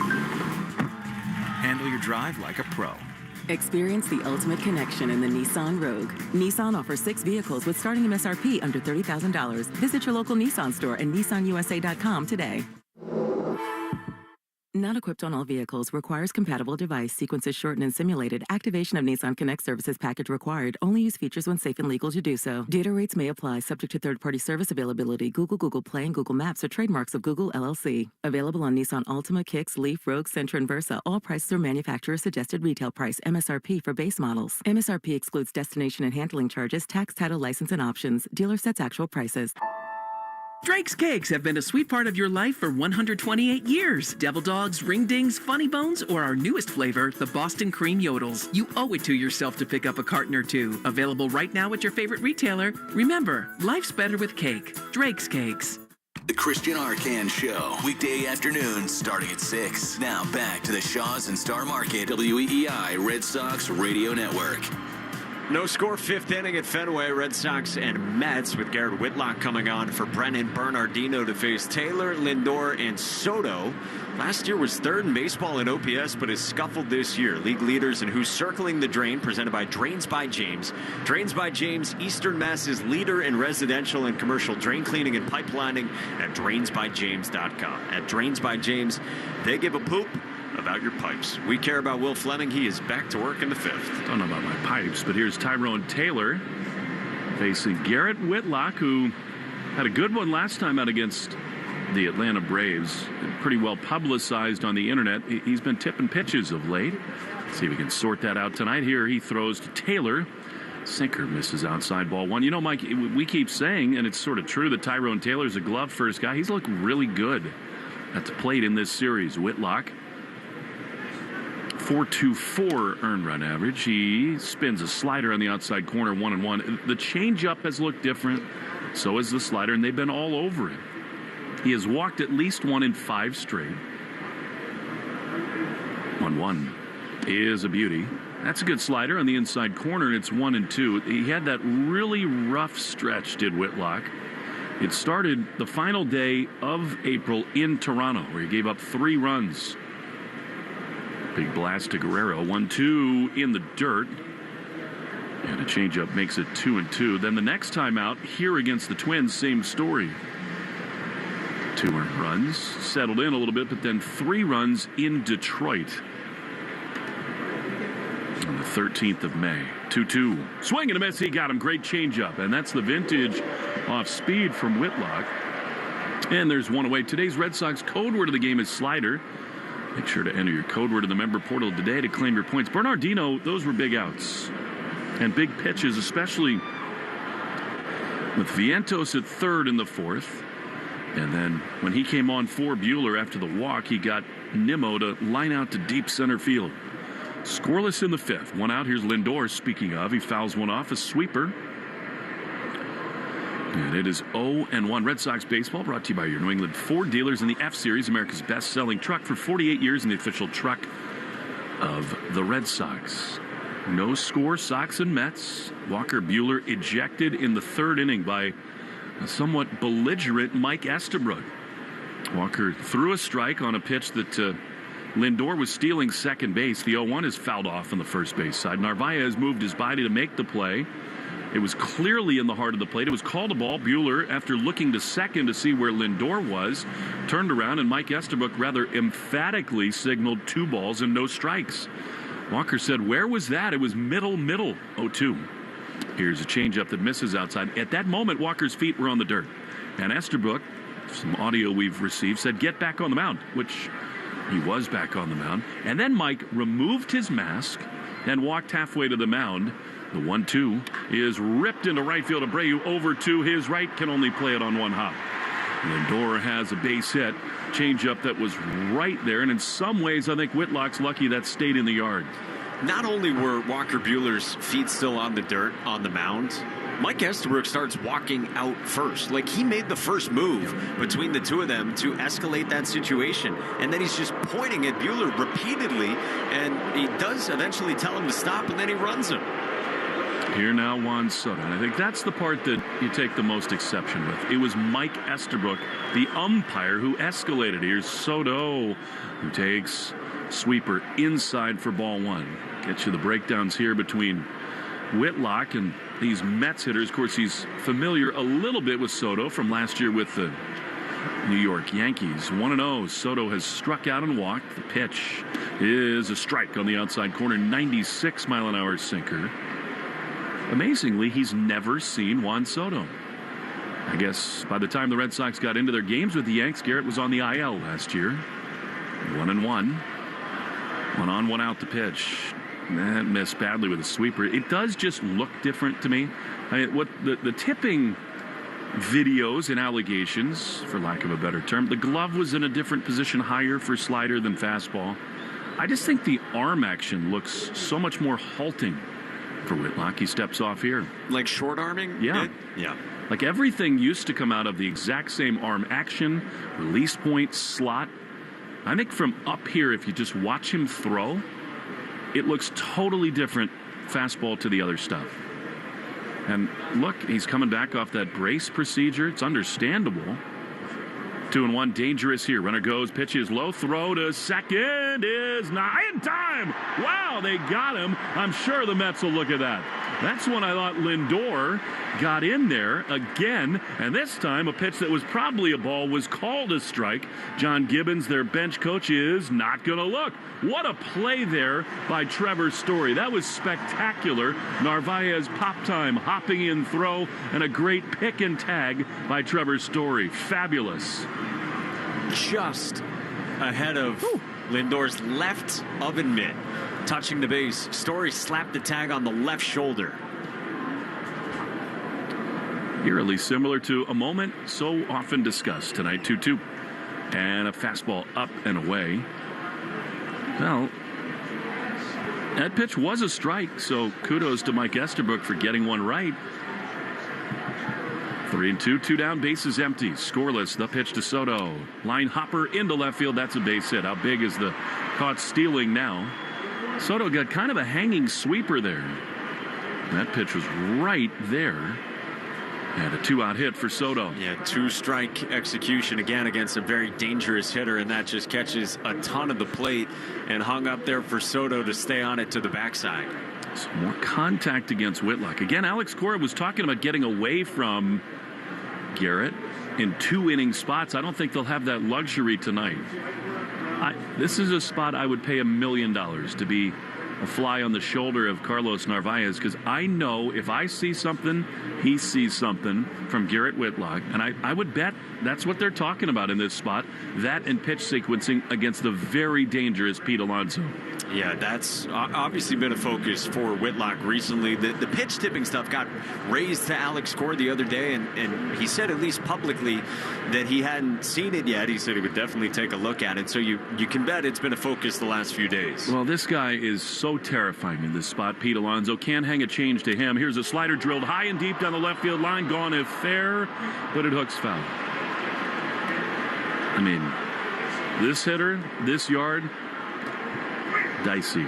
You've been saying it since Alonso came up in the first inning. Like, just scary the way he's going right now. Probably as good as he's ever swung it in his career. Well, and he hit balls in batting practice that you do not see. Not Guerrero, not anybody. 0-1. Got to be very careful. The pitch is a fastball, outside throw behind Soto at first. If he'd gotten picked off at first, can you imagine? If you thought the headlines were bad at waking up this morning in New York. It's unbelievable. The back page of the New York Post is one slow-mo because he just does not run hard enough. The 1-1 is outside. Again, we've said it a lot of times in these situations, whether it's Judge, Guerrero, others. That's what Pete Alonso is right now. You get it. It's a scoreless game. There's a runner at first. I think you have to be careful and don't mind walking Alonso here. 2-1, the pitch is a ground ball to third. Bregman to his left. He gloves. He throws to first in time. Great execution on a slider from Whitlock. And the inning is over. Excellent stuff. Scoreless halfway home. Sox and Mets. For Boston, it'll be Narvaez, Duran, and Raffy on the Shaws and Star Market, WEEI Red Sox Radio Network. Hi, everybody. It's Brian Green from the Commercial Break Podcast. It's likely you've heard of the show if you're directly related to me or you follow our MySpace page. But I'm not here to talk to those three listeners. I'm here to appeal to people who haven't heard the show. Along with my co-host, Kristen Joy Hoadley, we're taking a deeper look at the topics that are affecting our youth today. Like, who are the people who are dating ghosts? Where did all these pickup artists come from? And why doesn't my preacher have a nicer private jet? We understand that these are the issues you really want to get to the bottom of. The Commercial Break is now available on the Odyssey app or wherever you find your podcasts. Something new is happening at Cox. Now the price of your Cox internet and mobile plan won't go up for 3 years, and Wi-Fi equipment is included. So no frustrating price changes, just a lot more of what you want, like a pizza with extra pineapple. Yikes. Okay, let's stick with something everyone wants. No price changes on your plan, guaranteed. Learn more at cox.com/value. Must have at least 500 megabits per second speeds and Cox Unlimited mobile taxes and fees excluded from price guarantee. Mobile data speeds reduced after 20 gigs usage per month. Are you living with dry AMD? If so, you could be on the road to geographic atrophy, or GA, a condition that leads to retinal cell death and permanent vision loss. But with Izervay, you can slow it down and get it going slower. Izervay slows GA progression by targeting a key source of retinal cell death, which may help preserve your vision longer. Izervay, or Avastin Capted Pagel, is a prescription eye injection used to treat GA. Don't take it if you have an infection or active swelling in or around your eye. Izervay can cause eye infection, retinal detachment, or increased risk of wet AMD. Izervay may temporarily increase eye pressure. Your vision may be impaired after an eye injection or exam. Don't delay. Ask your doctor about Izervay today. Izervay gets GA going slower. Visit Izervay.com. That's IZERVAY.com. Paid for by Astellas Pharma. We're right back to the Sox on the Shaws and Star Market WEEI Red Sox Radio Network. Still scoreless as we go to the bottom of the fifth inning. Good hitters due up. Narvaez, Duran, and Devers in the Herb Chambers batting order. Brought to you by Herb Chambers Volvo Cars of Norwood. Carlos lined into that double play. He really should have had a sac fly. Brilliant throw by Nimmo. Tiny misread down there third by Sogard.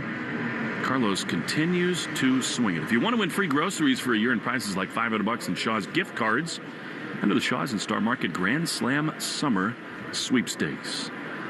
Here's Carlos, and he takes outside sweeper. That's the 73rd pitch thrown by Clay Holmes.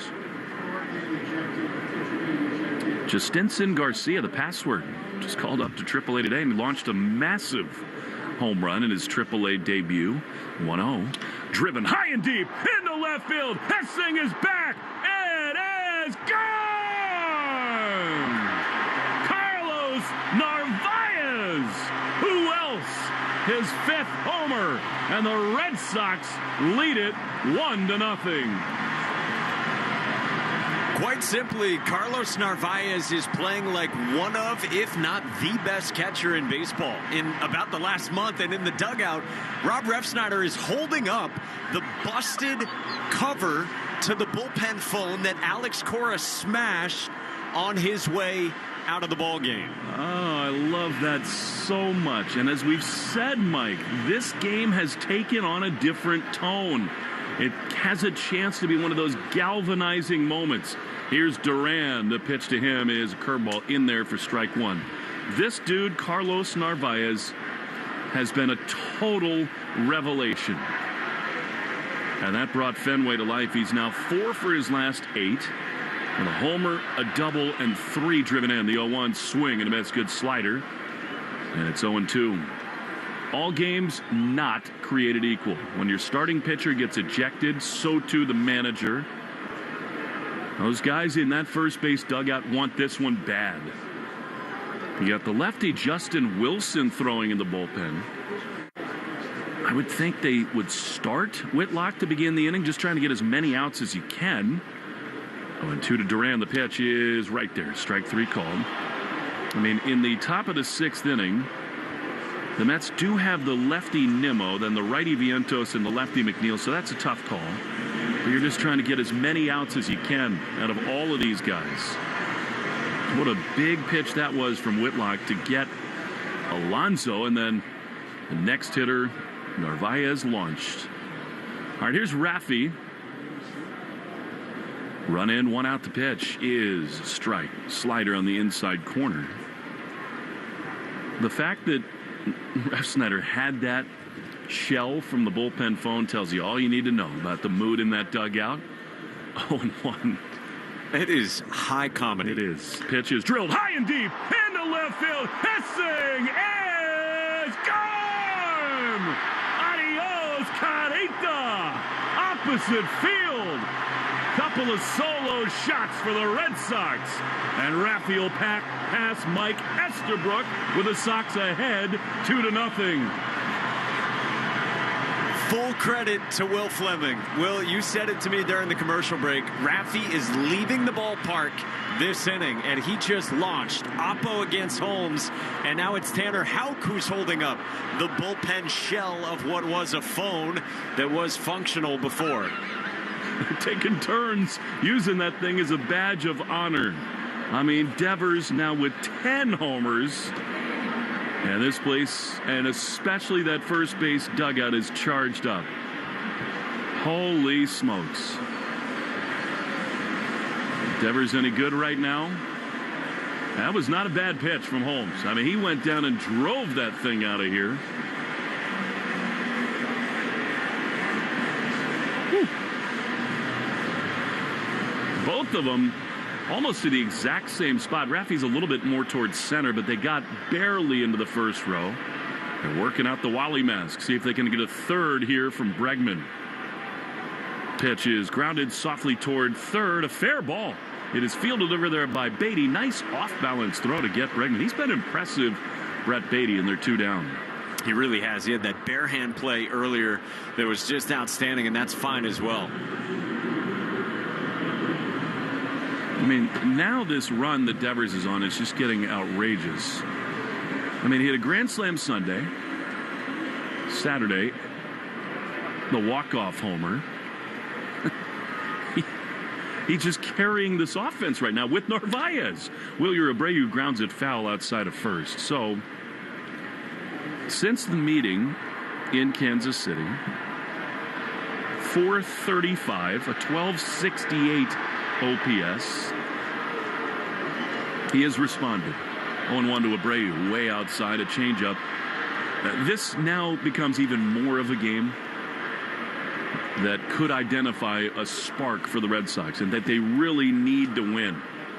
Although that's hard with the state of the bullpen. 1-1 is low. I'd like to point out that our friends from New York have the windows closed.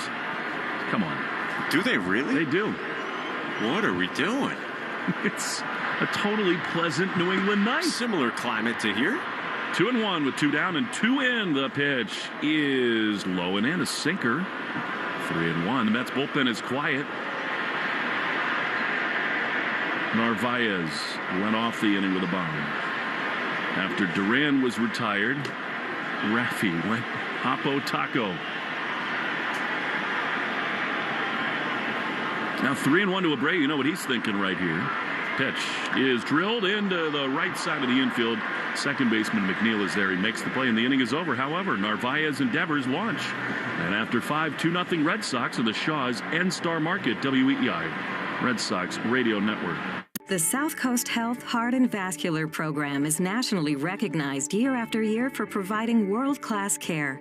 Our heart and vascular team goes above and beyond to deliver the best clinical care and most compassionate service. You receive the time, attention, and communication you need to feel most comfortable, because at South Coast Health, you are what matters most. We are South Coast Health Heart and Vascular. Visit southcoast.org/heart to learn more. You know how you always want to know about everyone else's money? On the podcast What We Spend, guests will, for 1 week, tell us everything they spend their money on. My son slammed $6 worth of blueberries in 5 minutes. And everything that makes them feel. I want to own a house. I want to have a child. But this morning, I really wanted a coffee. Because at the end of the day, money is always about more than your balance.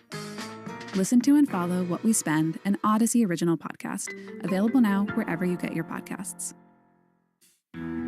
Caring for an aging loved one can be overwhelming, especially when you don't live close by. If you have family in New York, you should know about River Spring Living. Set on a 32-acre campus along the Hudson River, there are plenty of chances to engage in activities, wellness programs, and so much more, dedicated to making everyone feel right at home. Come and see firsthand what makes life at River Spring Living special. Visit riverspringliving.org today. The Greg Hill Show, weekdays, 5:30 to 10. Now back to the Shaw's and Star Market WEEI Red Sox Radio Network.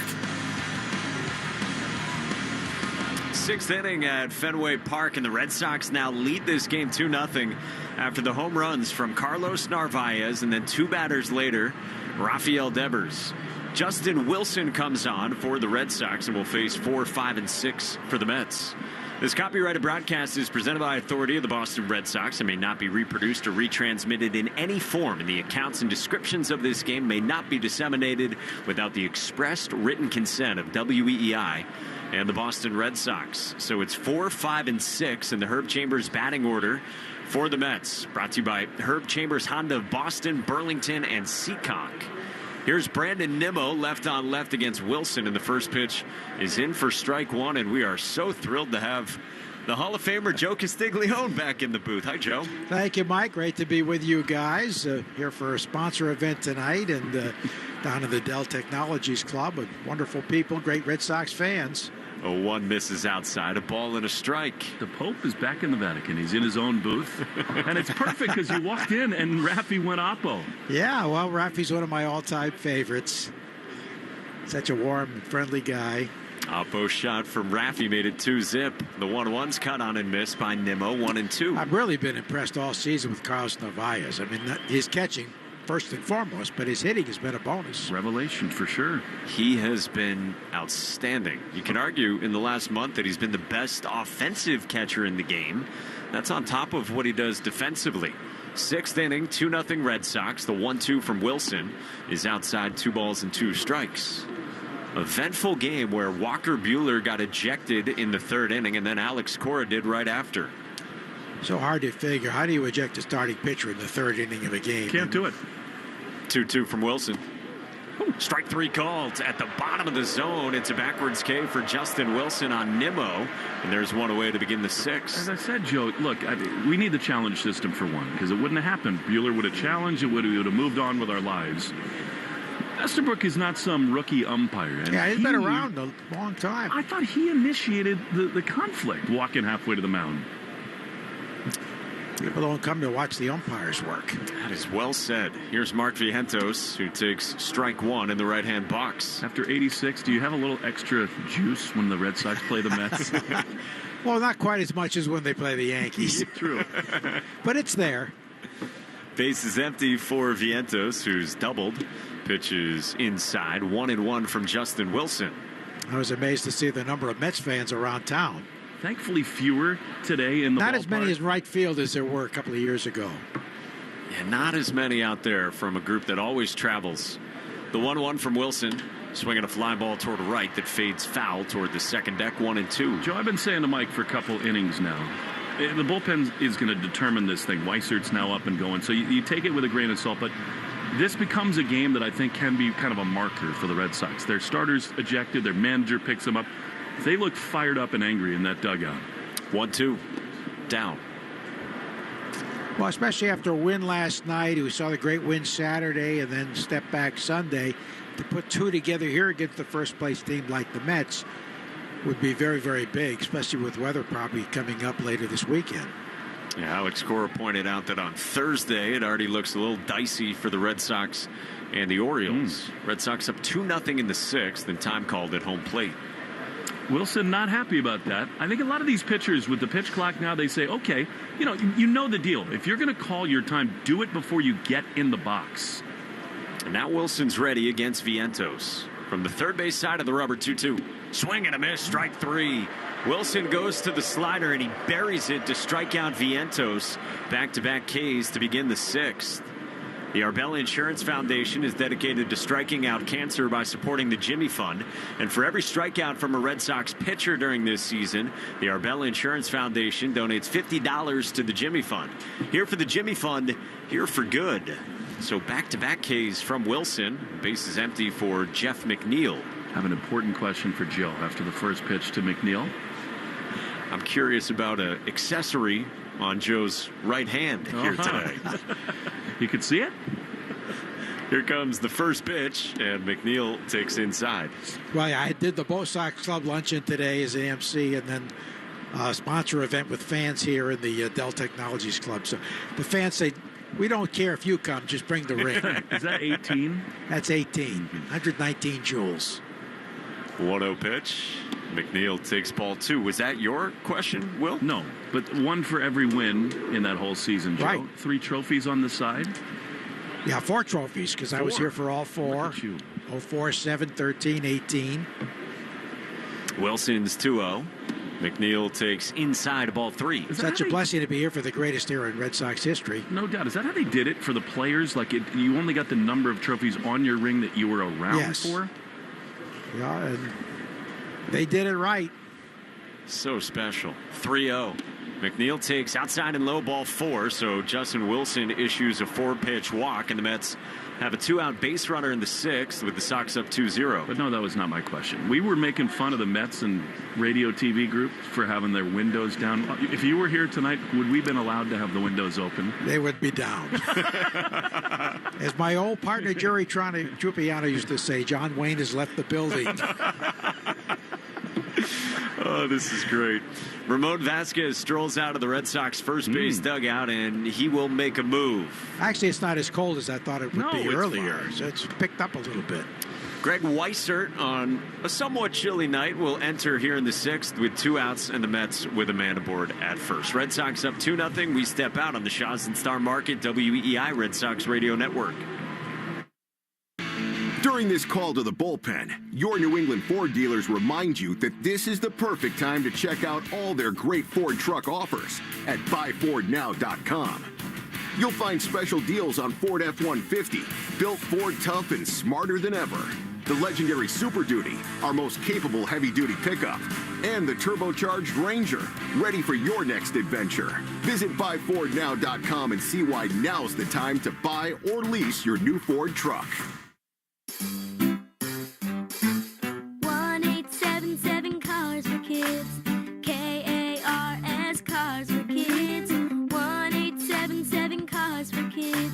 Donate your car today. Donate today at carsforkids.org. That's cars with a K. Your car can be picked up as soon as the next day. Receive a tax deduction and vacation voucher. 1-877 Cars for Kids. Donate your car today. Now accepting donations of land, homes, buildings, or any kind of real estate.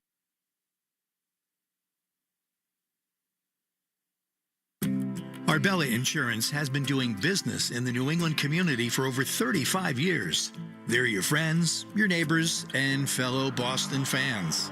They do the wave at the ballpark together and get stuck in the same Sturo Drive traffic. At Arbella, being your neighbor helps them provide you with the coverage you need to drive, live, or run a business in this part of the country we call home. Arbella, here for Boston fans, here for good.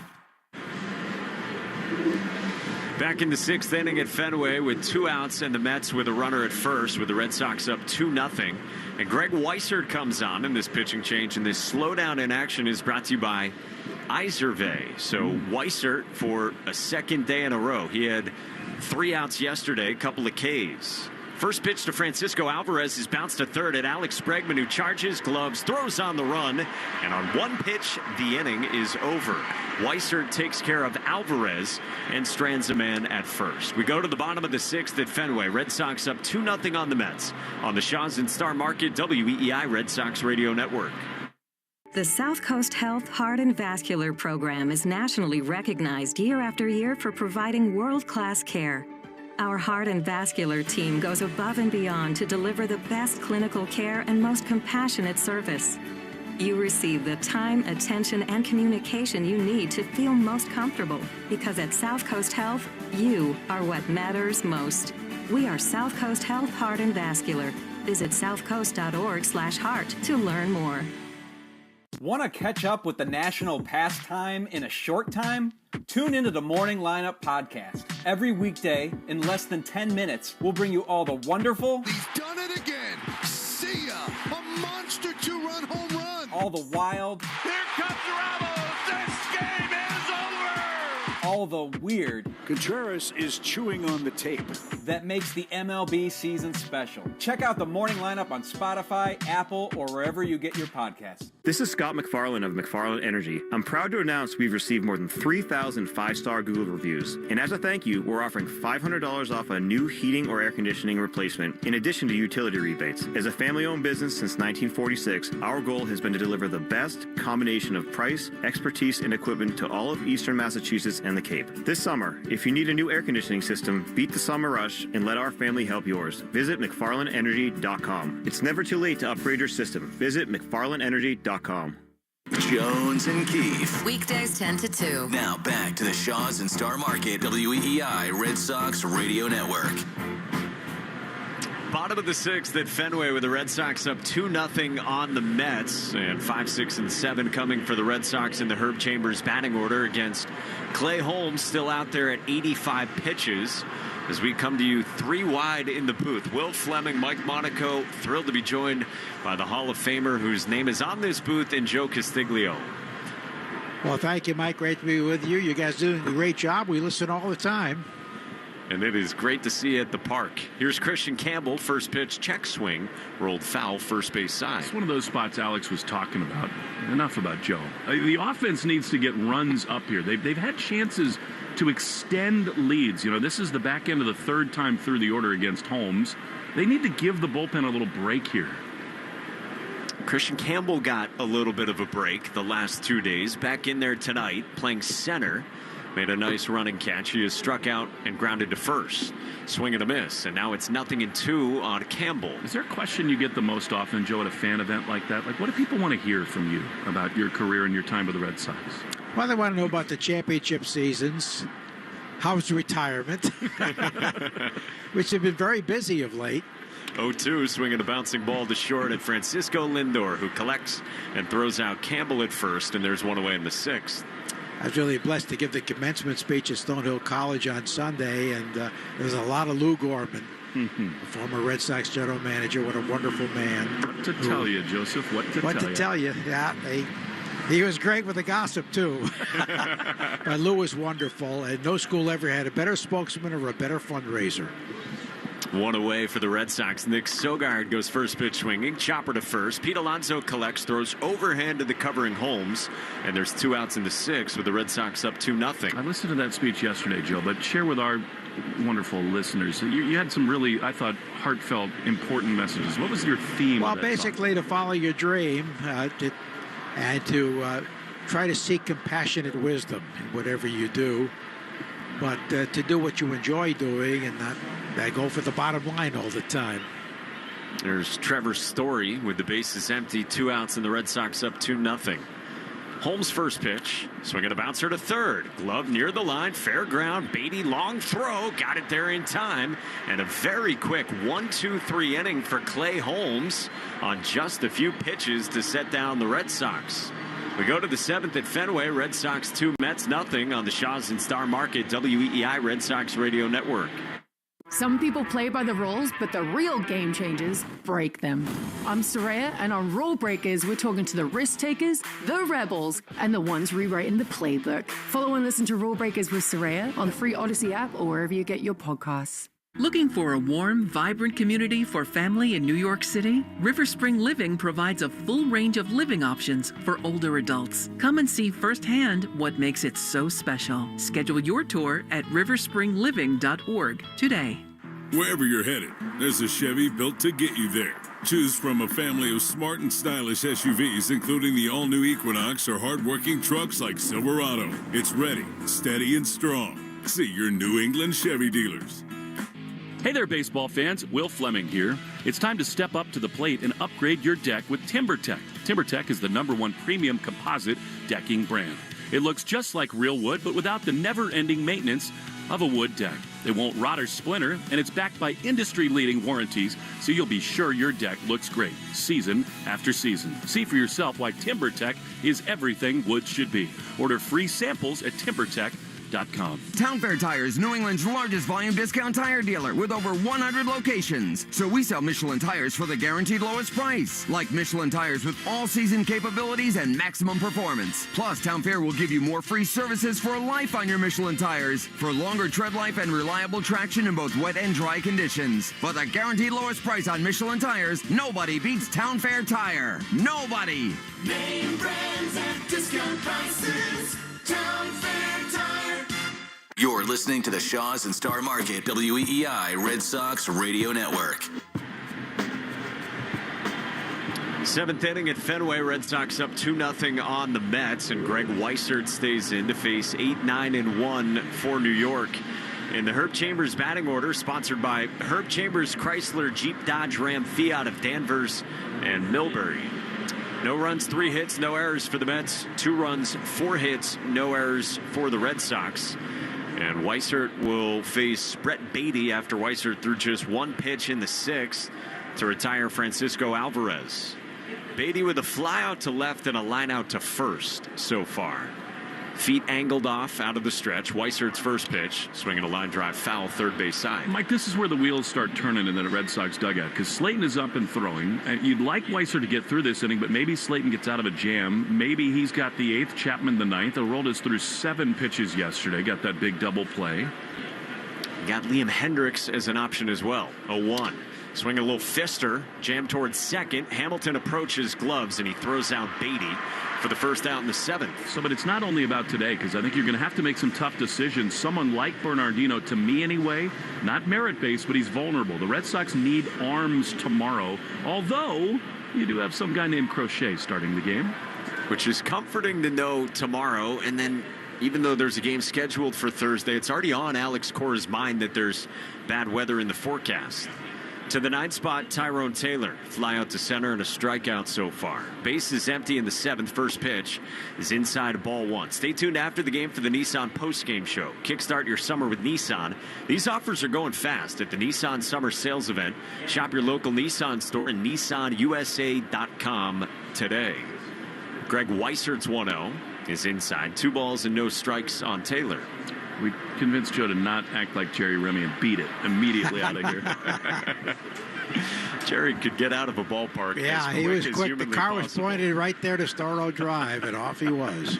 Rest in peace. 2-0. Swinging a line drive pulled into left by Tyrone Taylor, and it 1 hops to Duran in left. Taylor's on with a 1-out single here in the 7th for the Mets, and this is an important part of this game with New York's lineup turning over back to the top. Had a wonderful session at the Bo Sox Club today with Bob Montgomery, former Red Sox catcher and TV analyst, and Hunter Dobbins. I had to apologize for Hunter Dobbins for high-fiving Roger Clemens after Cody Clemens hit that home run off him. But what a nice young man, and I love the way he throws strikes. He's got an old-school mentality, too. He's not afraid to pitch inside. We all forgave you. Look, Joe, I mean, you will never rank your all-time favorites, whether it's Jackie, Rich, Pedro, David, Raffy, on and on. But Roger Clemens, if he's not on Mount Everest, he's right there on Mount Rushmore. And he is. And so what are you supposed to do? He invites you to his suite. His son hits a home run in the ballpark where you watch Roger set the record with 20 strikeouts. Everybody loved that. I thought that was a really cool moment. Well, baseball can do that. They have these very special moments when you least expect them, and you remember them for a lifetime. There's no question about that. It's just a wonderful part of this game. We're going to get a pitching change here as Greg Weissert departs. Ramon Vasquez will make the move for Justin Slayton, and we'll keep it right here, visiting with Joe Castiglione in the top of the 7th with 1 out. And a man aboard for the Mets as the lineup turns over and the Red Sox protecting a 2-0 lead. And, Joe, you just said it. I know you've been pretty impressed with Hunter Dobbins so far. I love the way he throws strikes and challenges hitters. And Bob Montgomery made a good point today at the Bo Sox Club. He said when a guy throws strikes like that, he gets maybe another inch or two off the strike zone. And that was the case when he struck out Taylor with runners at first and third with 1 out in the 5th inning. That was a key spot, maybe the most important spot of that game. And he got that call perhaps because of his ability to throw strikes when it mattered. Totally. It's what we've seen from Dobbins so far. And in a full count last night against Taylor with a couple aboard, like you said, it was a huge strikeout for the rookie Hunter Dobbins. And this Red Sox pitching staff has to piece it all together today. Walker Buehler ejected in the 3rd. If you're just joining us for an argument with Mike Estabrook that it appeared the home plate umpire did his part in escalating. Alex Cora got tossed as well. So the Red Sox have had all arms on deck here and now give the ball to Justin Slayton here in the 7th inning with 1 out. And Chapman up immediately behind him. I mean, obviously Slayton's got to face 3 hitters. You hope he doesn't have to in this inning. I think the ideal situation, I mean, of course, it'd be a double play ball, and that's Chapman could get Soto, Alonso, and Nimmo. But even still, if he could get a couple outs here, Slayton, I think you would use Chapman in the 8th inning to get through the heart of the order for the last time. It's a 4.42 ERA for Justin Slayton in 19 appearances. We saw him come on to get 4 outs across the 7th and 8th innings yesterday. And tonight's 7th inning, by the way, is sponsored by Jeffrey Glassman Injury Lawyers, Boston's go-to injury attorney for over 30 years. If you've been hurt in a car or work accident, you got to get Glassman. Call all 7s at 617-777-7777. So here is Slayton again, 2nd straight night with everybody up to the task for the Red Sox this evening. And Slayton faces Francisco Lindor. First pitch, Lindor swings and fouls it off right at home plate. Lindor's been hit by a pitch, and he has singled to the pull side in this game. Switch hitter in the left-hand box. Joe just mentioned the 5th inning last night when Taylor struck out. Lindor went down via the strikeout against Justin Wilson. Pitch here is swung on and fouled back, and it's 0-2. 97 miles an hour from Justin Slayton. Only arms left in the bullpen for the Red Sox are Liam Hendricks, Aroldis Chapman, who Will told you is up throwing, and Sean Newcomb, who's definitely not able to go tonight, you would think, after 79 pitches on Sunday. Taylor's the runner at first. 1 out in the 7th. Red Sox up 2-0. The pitch is bounced in, and Narvaez with a great block behind the plate, 1-2. He's so impressive blocking pitches. To think about the Red Sox getting him for just a talented but yet a minor league arm in December, what a deal. On the same day they got Crochet. Narvaez flew under the radar. 1-2. Swinging a line drive foul, third base side. I hate to say it again, but in my estimation, Mike and Joe, this inning will be defined by Pete Alonso. And you just don't want him up in a big spot. You got Soto on deck, but Slayton would have to face him. You couldn't bring Chapman in to get him. You don't want Alonso to hit here. 1-2. Lindor swings, grounds it towards second. Hamilton to his right, backhands, flips for 1. Story's turn 2. 4-6-3 induced by Justin Slayton to end the top of the 7th. We hit the stretch at Fenway. Red Sox up 2-0 on the Mets on the Shaws and Star Market WEEI Red Sox Radio Network. The South Coast Health Heart and Vascular Program is nationally recognized year after year for providing world-class care. Our heart and vascular team goes above and beyond to deliver the best clinical care and most compassionate service. you receive the time, attention, and communication you need to feel most comfortable. Because at South Coast Health, you are what matters most. We are South Coast Health Heart and Vascular. Visit southcoast.org/heart to learn more. Want to catch up with the national pastime in a short time? Tune into the Morning Lineup podcast. Every weekday, in less than 10 minutes, we'll bring you all the wonderful... He's done it again! See ya! A monster two-run home run! All the wild... Here comes Ramos!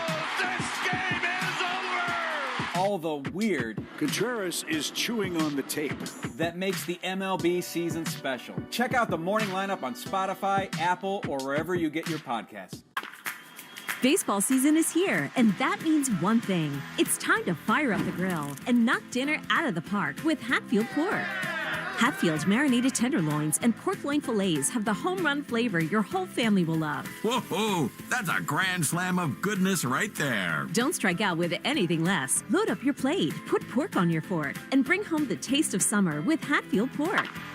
Visit simplyhatfield.com for recipes and to find a retailer near you. Febreze. As a rideshare driver, I love keeping my car smelling fresh and clean. So when I'm driving, I only trust Febreze car vent clips, featuring 3 distinct intensity settings. Because it's that little touch that sets me apart. I can turn the intensity down for subtle freshness, or I can turn it up for when I want lots of scent. So whether it's set to low, medium, or high, with Febreze car, I know my car's going to smell amazing.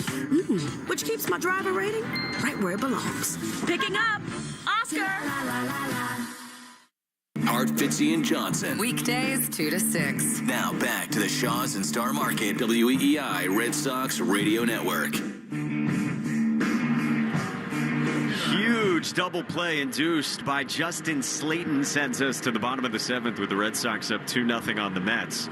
And as we just said goodbye to Joe Castiglione, it feels only right to say grilling season is in full swing with boneless chicken now on sale at Shaw's and Star Market. Pick up value pack all natural Signature Farms boneless chicken breasts or thighs for just $2.47 a pound when you use the digital coupon limit 2. Shaw's and Star Market, the official supermarket of the Red Sox Radio Network. How great to have Joe up here. I mean, you sat next to him for a number of years. I listened to him my whole life, and to be sitting beside him on the air, that's never happened before. Super cool. Called to the bullpen, and Max Kranick comes on for the Mets. The right-hander with an ERA at an even 4 to face 8-9-1. Starting with David Hamilton, who takes ball 1 bounced in. My life's been filled with a lot of blessings. Star-crossed life in a lot of ways. And one of the many is that I got to work with Joe for all those years. 1-0 pitch. Hamilton takes outside. Because he was just the perfect first big league partner. And I think what he said about his message to those kids at Stonehill, compassionate wisdom, and not always thinking only about money, doing something you love. 2-0. Hamilton fouls it away, third base side. I mean, like that could be the first line of his obituary in 30 years. That's how he defined his life. And I think that's why Red Sox Nation loved him so much, because they could trust him. 2-1. Hamilton takes a called strike. I mean, they knew that he was so invested. You could hear it in his voice. He wanted the team to win. He was upset when they lost, but he invested in so many players. And he loves the game of baseball as much or more than anyone I've ever known. And he invested so much of his personal energy into just absorbing all of it. 2-2. Hamilton swings and pops one up foul beyond the Mets' third base dugout. And that compassionate wisdom thing, it is seeking the best in everyone. And that's the thing about Joe. Does he have opinions? Do things bother him? Sure. But most of the time, it is the ultimate glass half full. You're at a ballpark. This person may do this, but I love this about them. Such a great life lesson. And apologize to a rookie in Hunter Dobbins. 2-2 is fouled away by Hamilton, first base side. That's just so perfect, right? I've known this other guy for 40 years. His son just hit a home run in his ballpark. And I'm sorry, Hunter, you're just on the scene, but I didn't mean anything by it. It is so perfect. And I thought the same thing. Compassionate wisdom personified that. 2-2. Swinging a line drive foul, third base seats. So the Red Sox, with the great Joe Castiglione here, have a 2-0 lead, bottom of the 7th. You asked for best case scenario, a double play, and Justin Slayton got it. That was unbelievable. 4-6-3 for Slayton. 2-2. Hamilton takes a ball in the dirt and a full count. Here we go again, though. Pad the lead, you know? I mean, Hamilton get on base with his speed. He's swinging a hot bat. And then you got Narvaez, Duran, Devers. You need more than two. Hamilton had a sac bunt and then a strikeout his first two trips. 3-2. Hamilton swings and pops it up toward the second base bag. Just onto the first steps of the outfield grass, Lindor makes the catch from short for out number 1 in the bottom of the 7th. Let's pause 10 seconds for station identification on the Shaws and Star Market WEEI Red Sox Radio Network. From the WEEI studios, 93.7 WEEI FM and HD1, Lawrence, Boston. Always live on the free Odyssey app. Red Sox up 2-0 last of the 7th, and here's Carlos Narvaez. First pitch, righty against righty, swung on and fouled back. So Narvaez homered in the 5th. Pull side shot leading off the frame to score the first run in this game for either side. You go back to April 18th, entering tonight.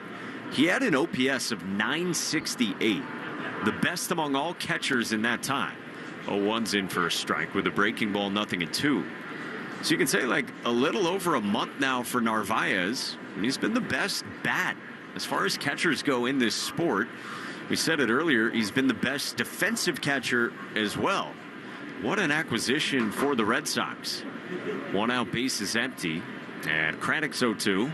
Swinging a bouncing ball to third. Beatty backs up. He backhands. Cut of the grass. Long throw on a hop. Alonso picks to get Narvaez for out number 2 here in the last of the 7th. Lineup turns over for Jarren Duran. Time for the results of our poll from the New England Chevy dealers. Question of the day.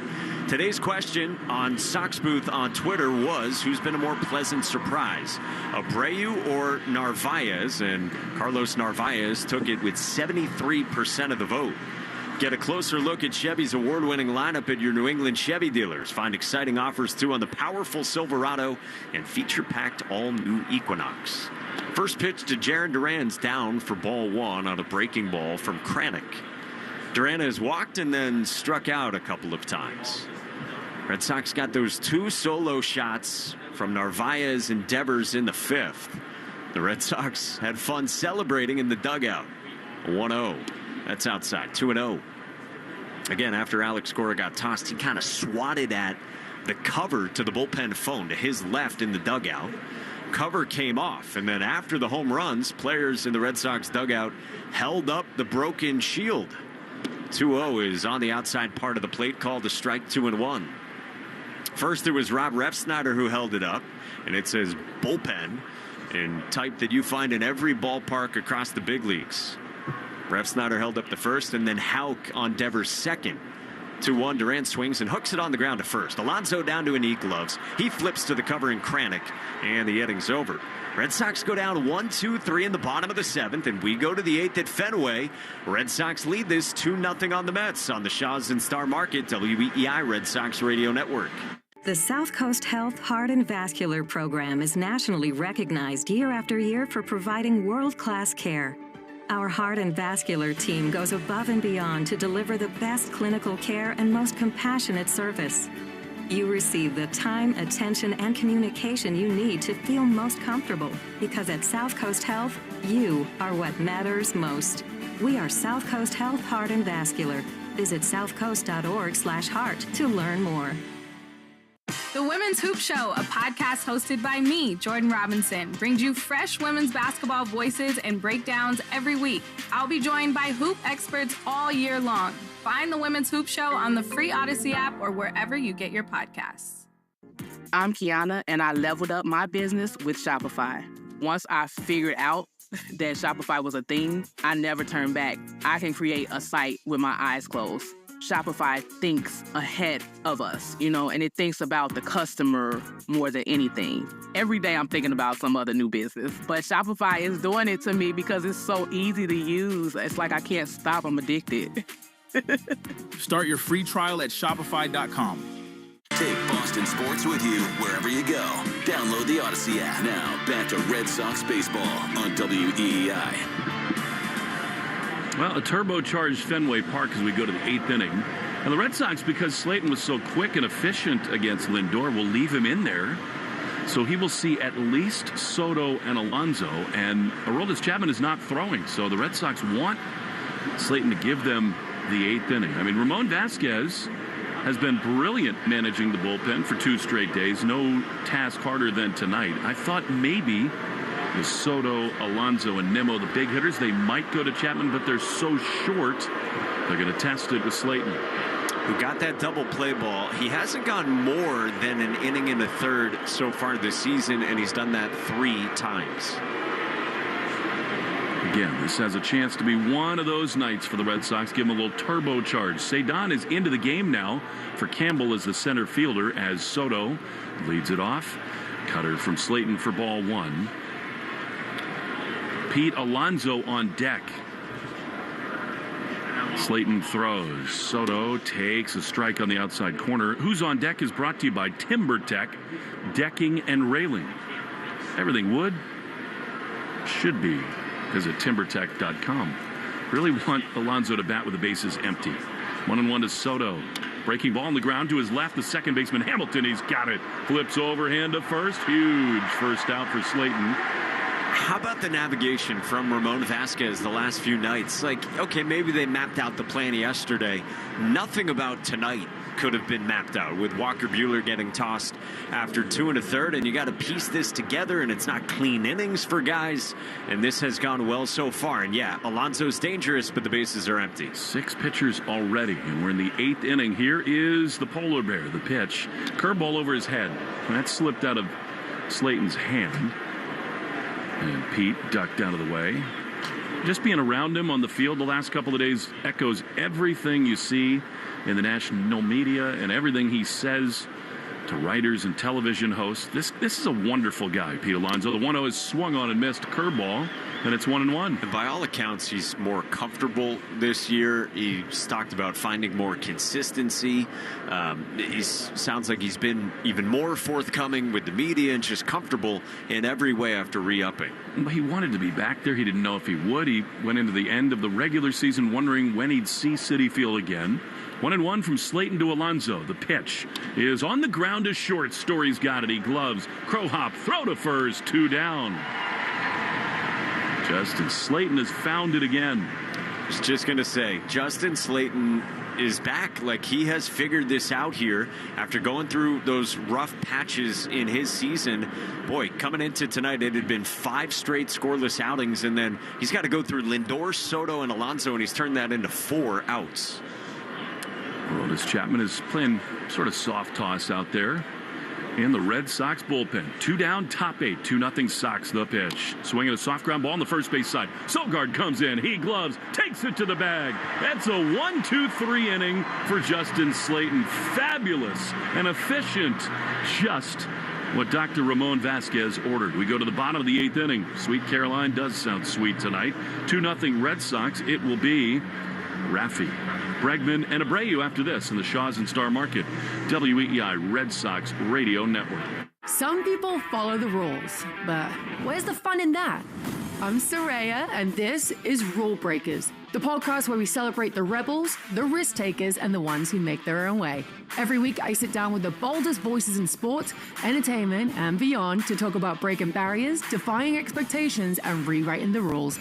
No limits, no apologies, just real talk. Follow and listen to Rule Breakers with Soraya, an Odyssey podcast available now for free on the Odyssey app and wherever you get your podcasts.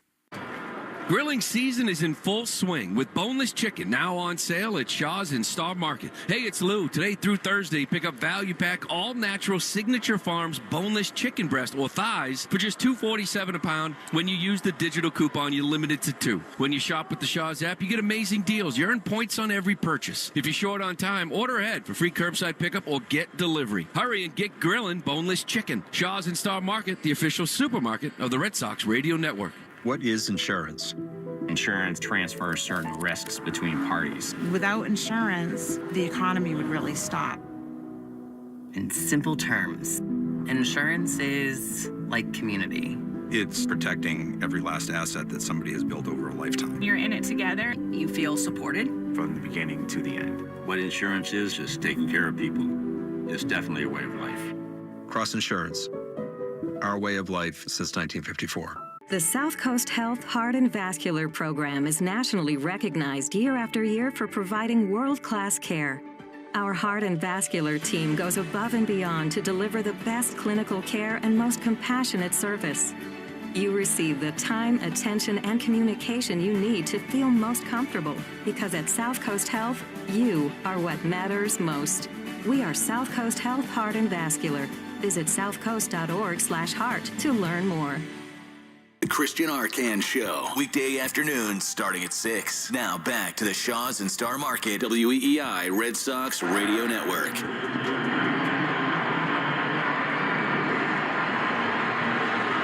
To the bottom of the 8th we go. Rafi Devers to lead it off against Krenick.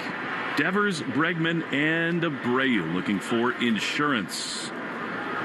He went back to the opposite way last time, into the monster seats. Did Rafi his 10th home run here. He swings and misses at a slider in on his hands. I haven't looked at this in a while, Mike, but I'd be willing to bet a lot of money that his first pitch swing rate over the last few weeks is way down. He's been patient. And the chase rate way down, whiff rate down, walk rate up, hard hit rate at an all-time high. Those are really good leading indicators for a guy who's scalding hot. 0-1. Wide open stance, bouncing back and forth. Right-hander Krenick is ready. He throws, and Rafi fouls it off on the third base side. And it's 0-2. It's kind of incredible how little Rafi is chasing. He chased 30% of the time last year. He's only chasing 22% of the time. Like, that is a seismic drop-off. It absolutely is. 0-2. They play him to pull. The pitch is high with a fastball. Red Sox with 2 runs, 4 hits, no errors. No runs, 4 hits, no errors for the Mets' updated box score, brought to you by the Mass Lottery. Celebrate the game we love. Baseball diamond of the lottery games that support all our 351 cities and towns. 1-2 outside. And he's charged up. After the 0-2 missed up, Rafi did like his own version of the Soto shuffle with like a jab step toward the mound. I mean, he's, these things go hand in hand with him. When he's feeling it, he is moving. 2-2. The pitch is outside. This has been the story of his season. After those first 19 at-bats where he just was hitless with all the punch-outs, really about a week later he took off, and he's been phenomenal since. 3-2. Leading off the bottom of the 8th. Here's the pitch. Rafi takes strike 3. He knew it. Looking for something else there. Fastball center cut. Can't do it every time, and there's one away. A solid plate appearance, but then, like you said, clearly expecting something different. And if you're the Red Sox, I mean, you know you got Chapman coming in the 9th, but you would love to add on something. So here now is Alex Bregman. 1 out, bases clear. Krenick is ready. He throws. Bregman takes a strike on the outside corner. Stay tuned after the game for the Nissan postgame show. Kickstart your summer with Nissan. Offers going fast to the Nissan Summer Sales Event. 0-1. Here's the pitch. Swinging a liner into right field. That's a base hit. Bregman joins the party. He's aboard for the 2nd time. And with 1 out, that'll bring up Buehler Abreu. Well, he just doesn't go through many games without affecting it somehow offensively. He certainly always does defensively. I mean, he takes a breaking ball at the bottom of the zone here and laces one into right. 104 off his bat. He walked in the 1st inning as well. And Alex Bregman always has a role in it. Well, and this is his kind of game, too. Emotionally charged. Everybody in that dugout so invested. Here's Buehler. Pitch is fouled off. Man, 97 right there, but Ray just a little tardy. Bregman and Alonso chatting at the first base bag. And all three saying, both of them saying, well, pretty profitable offseason. 50 mil or whatever it was for Alonso. And you know what? There's a lot of parallels about what's to come for them, too. 0-1 to Abreu. 2-0 Red Sox. The pitch is down and in because both of them are playing so well that they're going to get another huge bite at the apple, probably off their current deals. Yeah, it's an opt-out for Alonso after this first year. He's getting $30 million this year and could take an option for $24 million next year. 1-1 is fouled off on the third base side. I think you can make the case that Scott Boras failed Pete Alonso in the offseason. Just sort of misread his market. He signed late, but they will be back at it. It was very public as well. Mets owner Steve Cohen said the negotiations were exhausting. Like before they got done, that's what he said publicly. Not good. 1 on, 1 out, 2-0 Sox in the bottom of the 8th. Bregman leading at first. 1-2. Pitch. Abreu takes strike 3. He knew it as well. Sinker at the bottom of the zone. And they're 2 down for Cedar Rafaela. I thought there was a very cool shot a moment ago in the Red Sox dugout of Ramon Vasquez with his arm around Campbell after he was lifted in the game. His struggles pretty well documented of late. There was clearly some compassion and coaching all in one. Really cool moment in that Red Sox dugout. All right, here we go with Cedar, who's swinging a good bat. He takes a ball.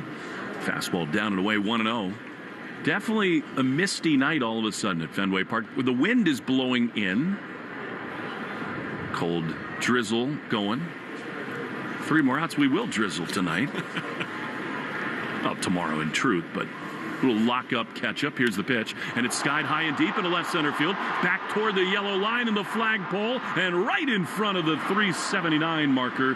The wind got the best of that one. Taylor tracks it down, and the inning is over. All right, Aroldis Chapman coming on for the 2nd straight night, looking to get the save and get the Red Sox a series win with Crochet waiting in the wings. 2-0. We go to the 9th inning at Fenway. 2-0 Sox on the Shaw's and Star Market WEEI Red Sox Radio Network. I'm Rhett. And I'm Link. And we're the hosts of the podcast Ear Biscuits. We're just 2 lifelong friends who've been talking about life for a long time. From being dads to businessmen to all the random things we experience, nothing is off limits. And now we're talking to you. We're answering your questions, giving advice that you may or may not want to take, and listening to your hilarious stories. So leave us a voicemail to be part of the show at 1-888-EARPOD-1 on the Odyssey app or wherever you get your podcasts. Set yourself up for success. Their locally owned Benjamin Moore store proudly serves the New England area with more than just paint. They're here to support you and help you find everything you need to bring your projects to life. From expert advice to premium products, they'll help you every step of the way. Enjoy exceptional service and explore a selection of beautiful paint colors designed for lasting results. Visit Triborough Paint Center today and experience the difference that Benjamin Moore's quality products and personalized guidance can make. The South Coast Health Heart and Vascular Program is nationally recognized year after year for providing world-class care. Our heart and vascular team goes above and beyond to deliver the best clinical care and most compassionate service. You receive the time, attention, and communication you need to feel most comfortable, because at South Coast Health, you are what matters most. We are South Coast Health Heart and Vascular. Visit southcoast.org/heart to learn more. It's Alex Cora. This is the home of the Sox, WEEI. Aroldis Chapman closed down the game last night. Looking to do it again tonight. 2-0 Red Sox in a cold, misty Fenway Park. Chapman, who's just been utterly dominant for the Red Sox, will face Mark Vientos, Jeff McNeil, and Francisco Alvarez, the scheduled hitters. Great to have Joe Braverman in the booth with us tonight, along with Doug Lane. Here is the big boy, Chapman, facing Vientos, and a first pitch fastball, another 99-mile-an-hour fastball, first pitch strike. 4th time this year Chapman goes on consecutive days. The first 2 times that he did that, the second day went well. The 3rd time he did it was in Detroit when he entered with the tie game and the Tigers walked it off. You should have walked that day. He's not done much of that at all. Here is Vientos facing an 0-1 count. Chapman delivers, and Vientos swings and misses 100, and it's 0-2. Pouring in first pitch strikes, and then you get Vientos in a moment where he's kind of got to be in swing mode and just cuts through 100 down the middle. Vientos 1 for 3 with a homer against Chapman. 0-2.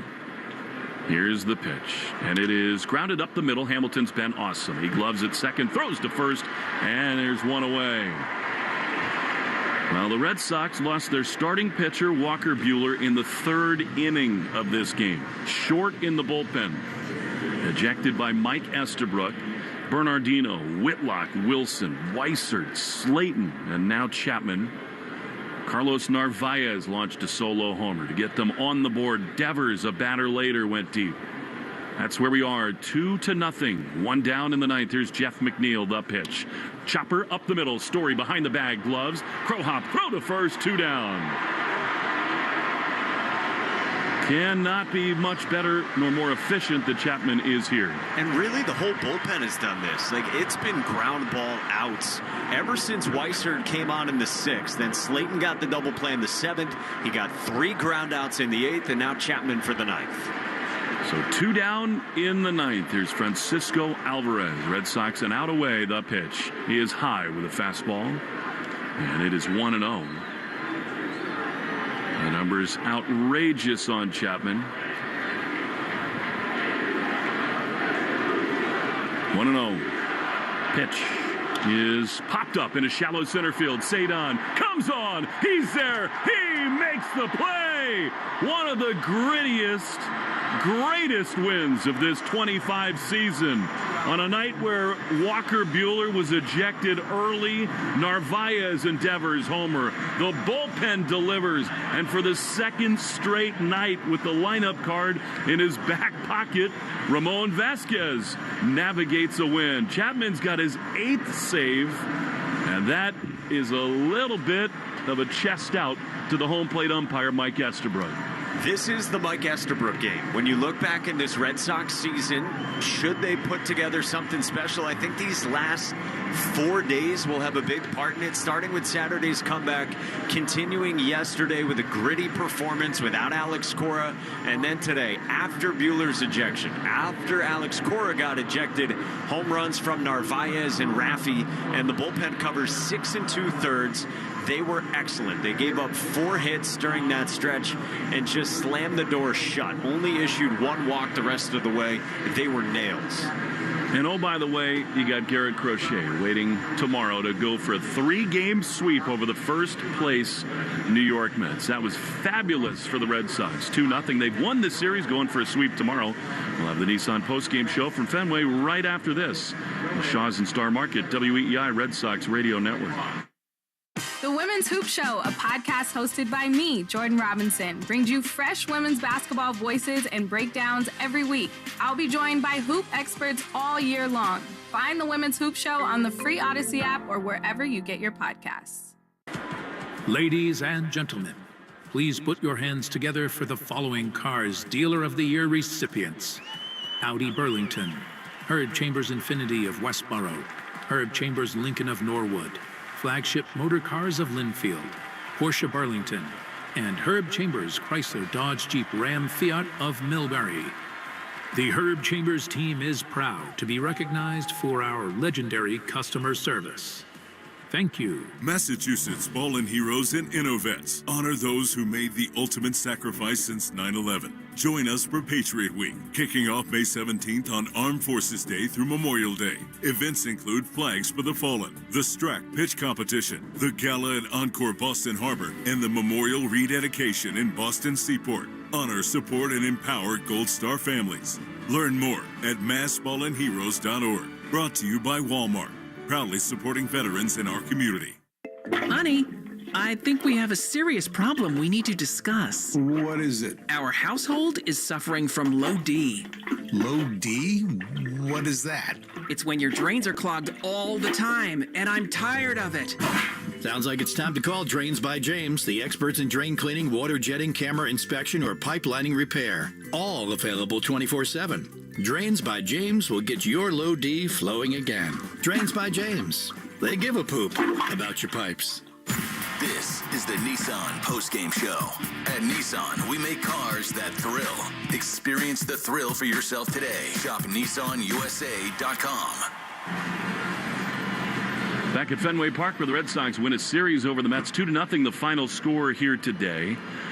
2 runs, 5 hits, no errors, 6 left. No runs, 4 hits, no errors, and 7 left for the Mets. 2:33 to play in front of 33,208. The attendance report is brought to you by the Mass Lottery, celebrating the games we love and the 351 cities and towns that those games support. The Mass Lottery, welcome to the state of winning. Nissan postgame show underway. Will Fleming and Mike Monaco. And Look, Mike, we've been down this road a lot of times the last couple years with the Red Sox. They're back at 500, 25 and 25, so you don't want to get ahead of yourselves. You don't want to make too much of it. However, in all caps, this was such an impressive win. The way that it unfolded, the way that they lose their starting pitcher, Walker Buehler, a ridiculous display, frankly, in my opinion, of total hubris by the home plate umpire, Mike Esterbrook. He gets run. You lose the manager, Alex Cora, who stands up for him. And then one bullpen arm after another just stands tall and gets out of jams. It starts with Bernardino, then Whitlock, Wilson, Weissert, Slayton, and then Chapman slams the door very quickly in the end. And that was just a complete team effort. And then Narvaez breaks the scoreless tie. And then Rafi launches 2 hitters later. That was as cool a win as I've seen all year. It's gritty. You said it in every single way. And what a win for this Red Sox team when they need it. And Jaron Duran said this yesterday. Like, they've been fighting and grinding through this. And they know the outside noise and that they're going through it. They've been below 500. You've got this Rafi drama swirling around the team. Oh, they come out today and they get a massive win. The bullpen stars in that one. Brennan Bernardino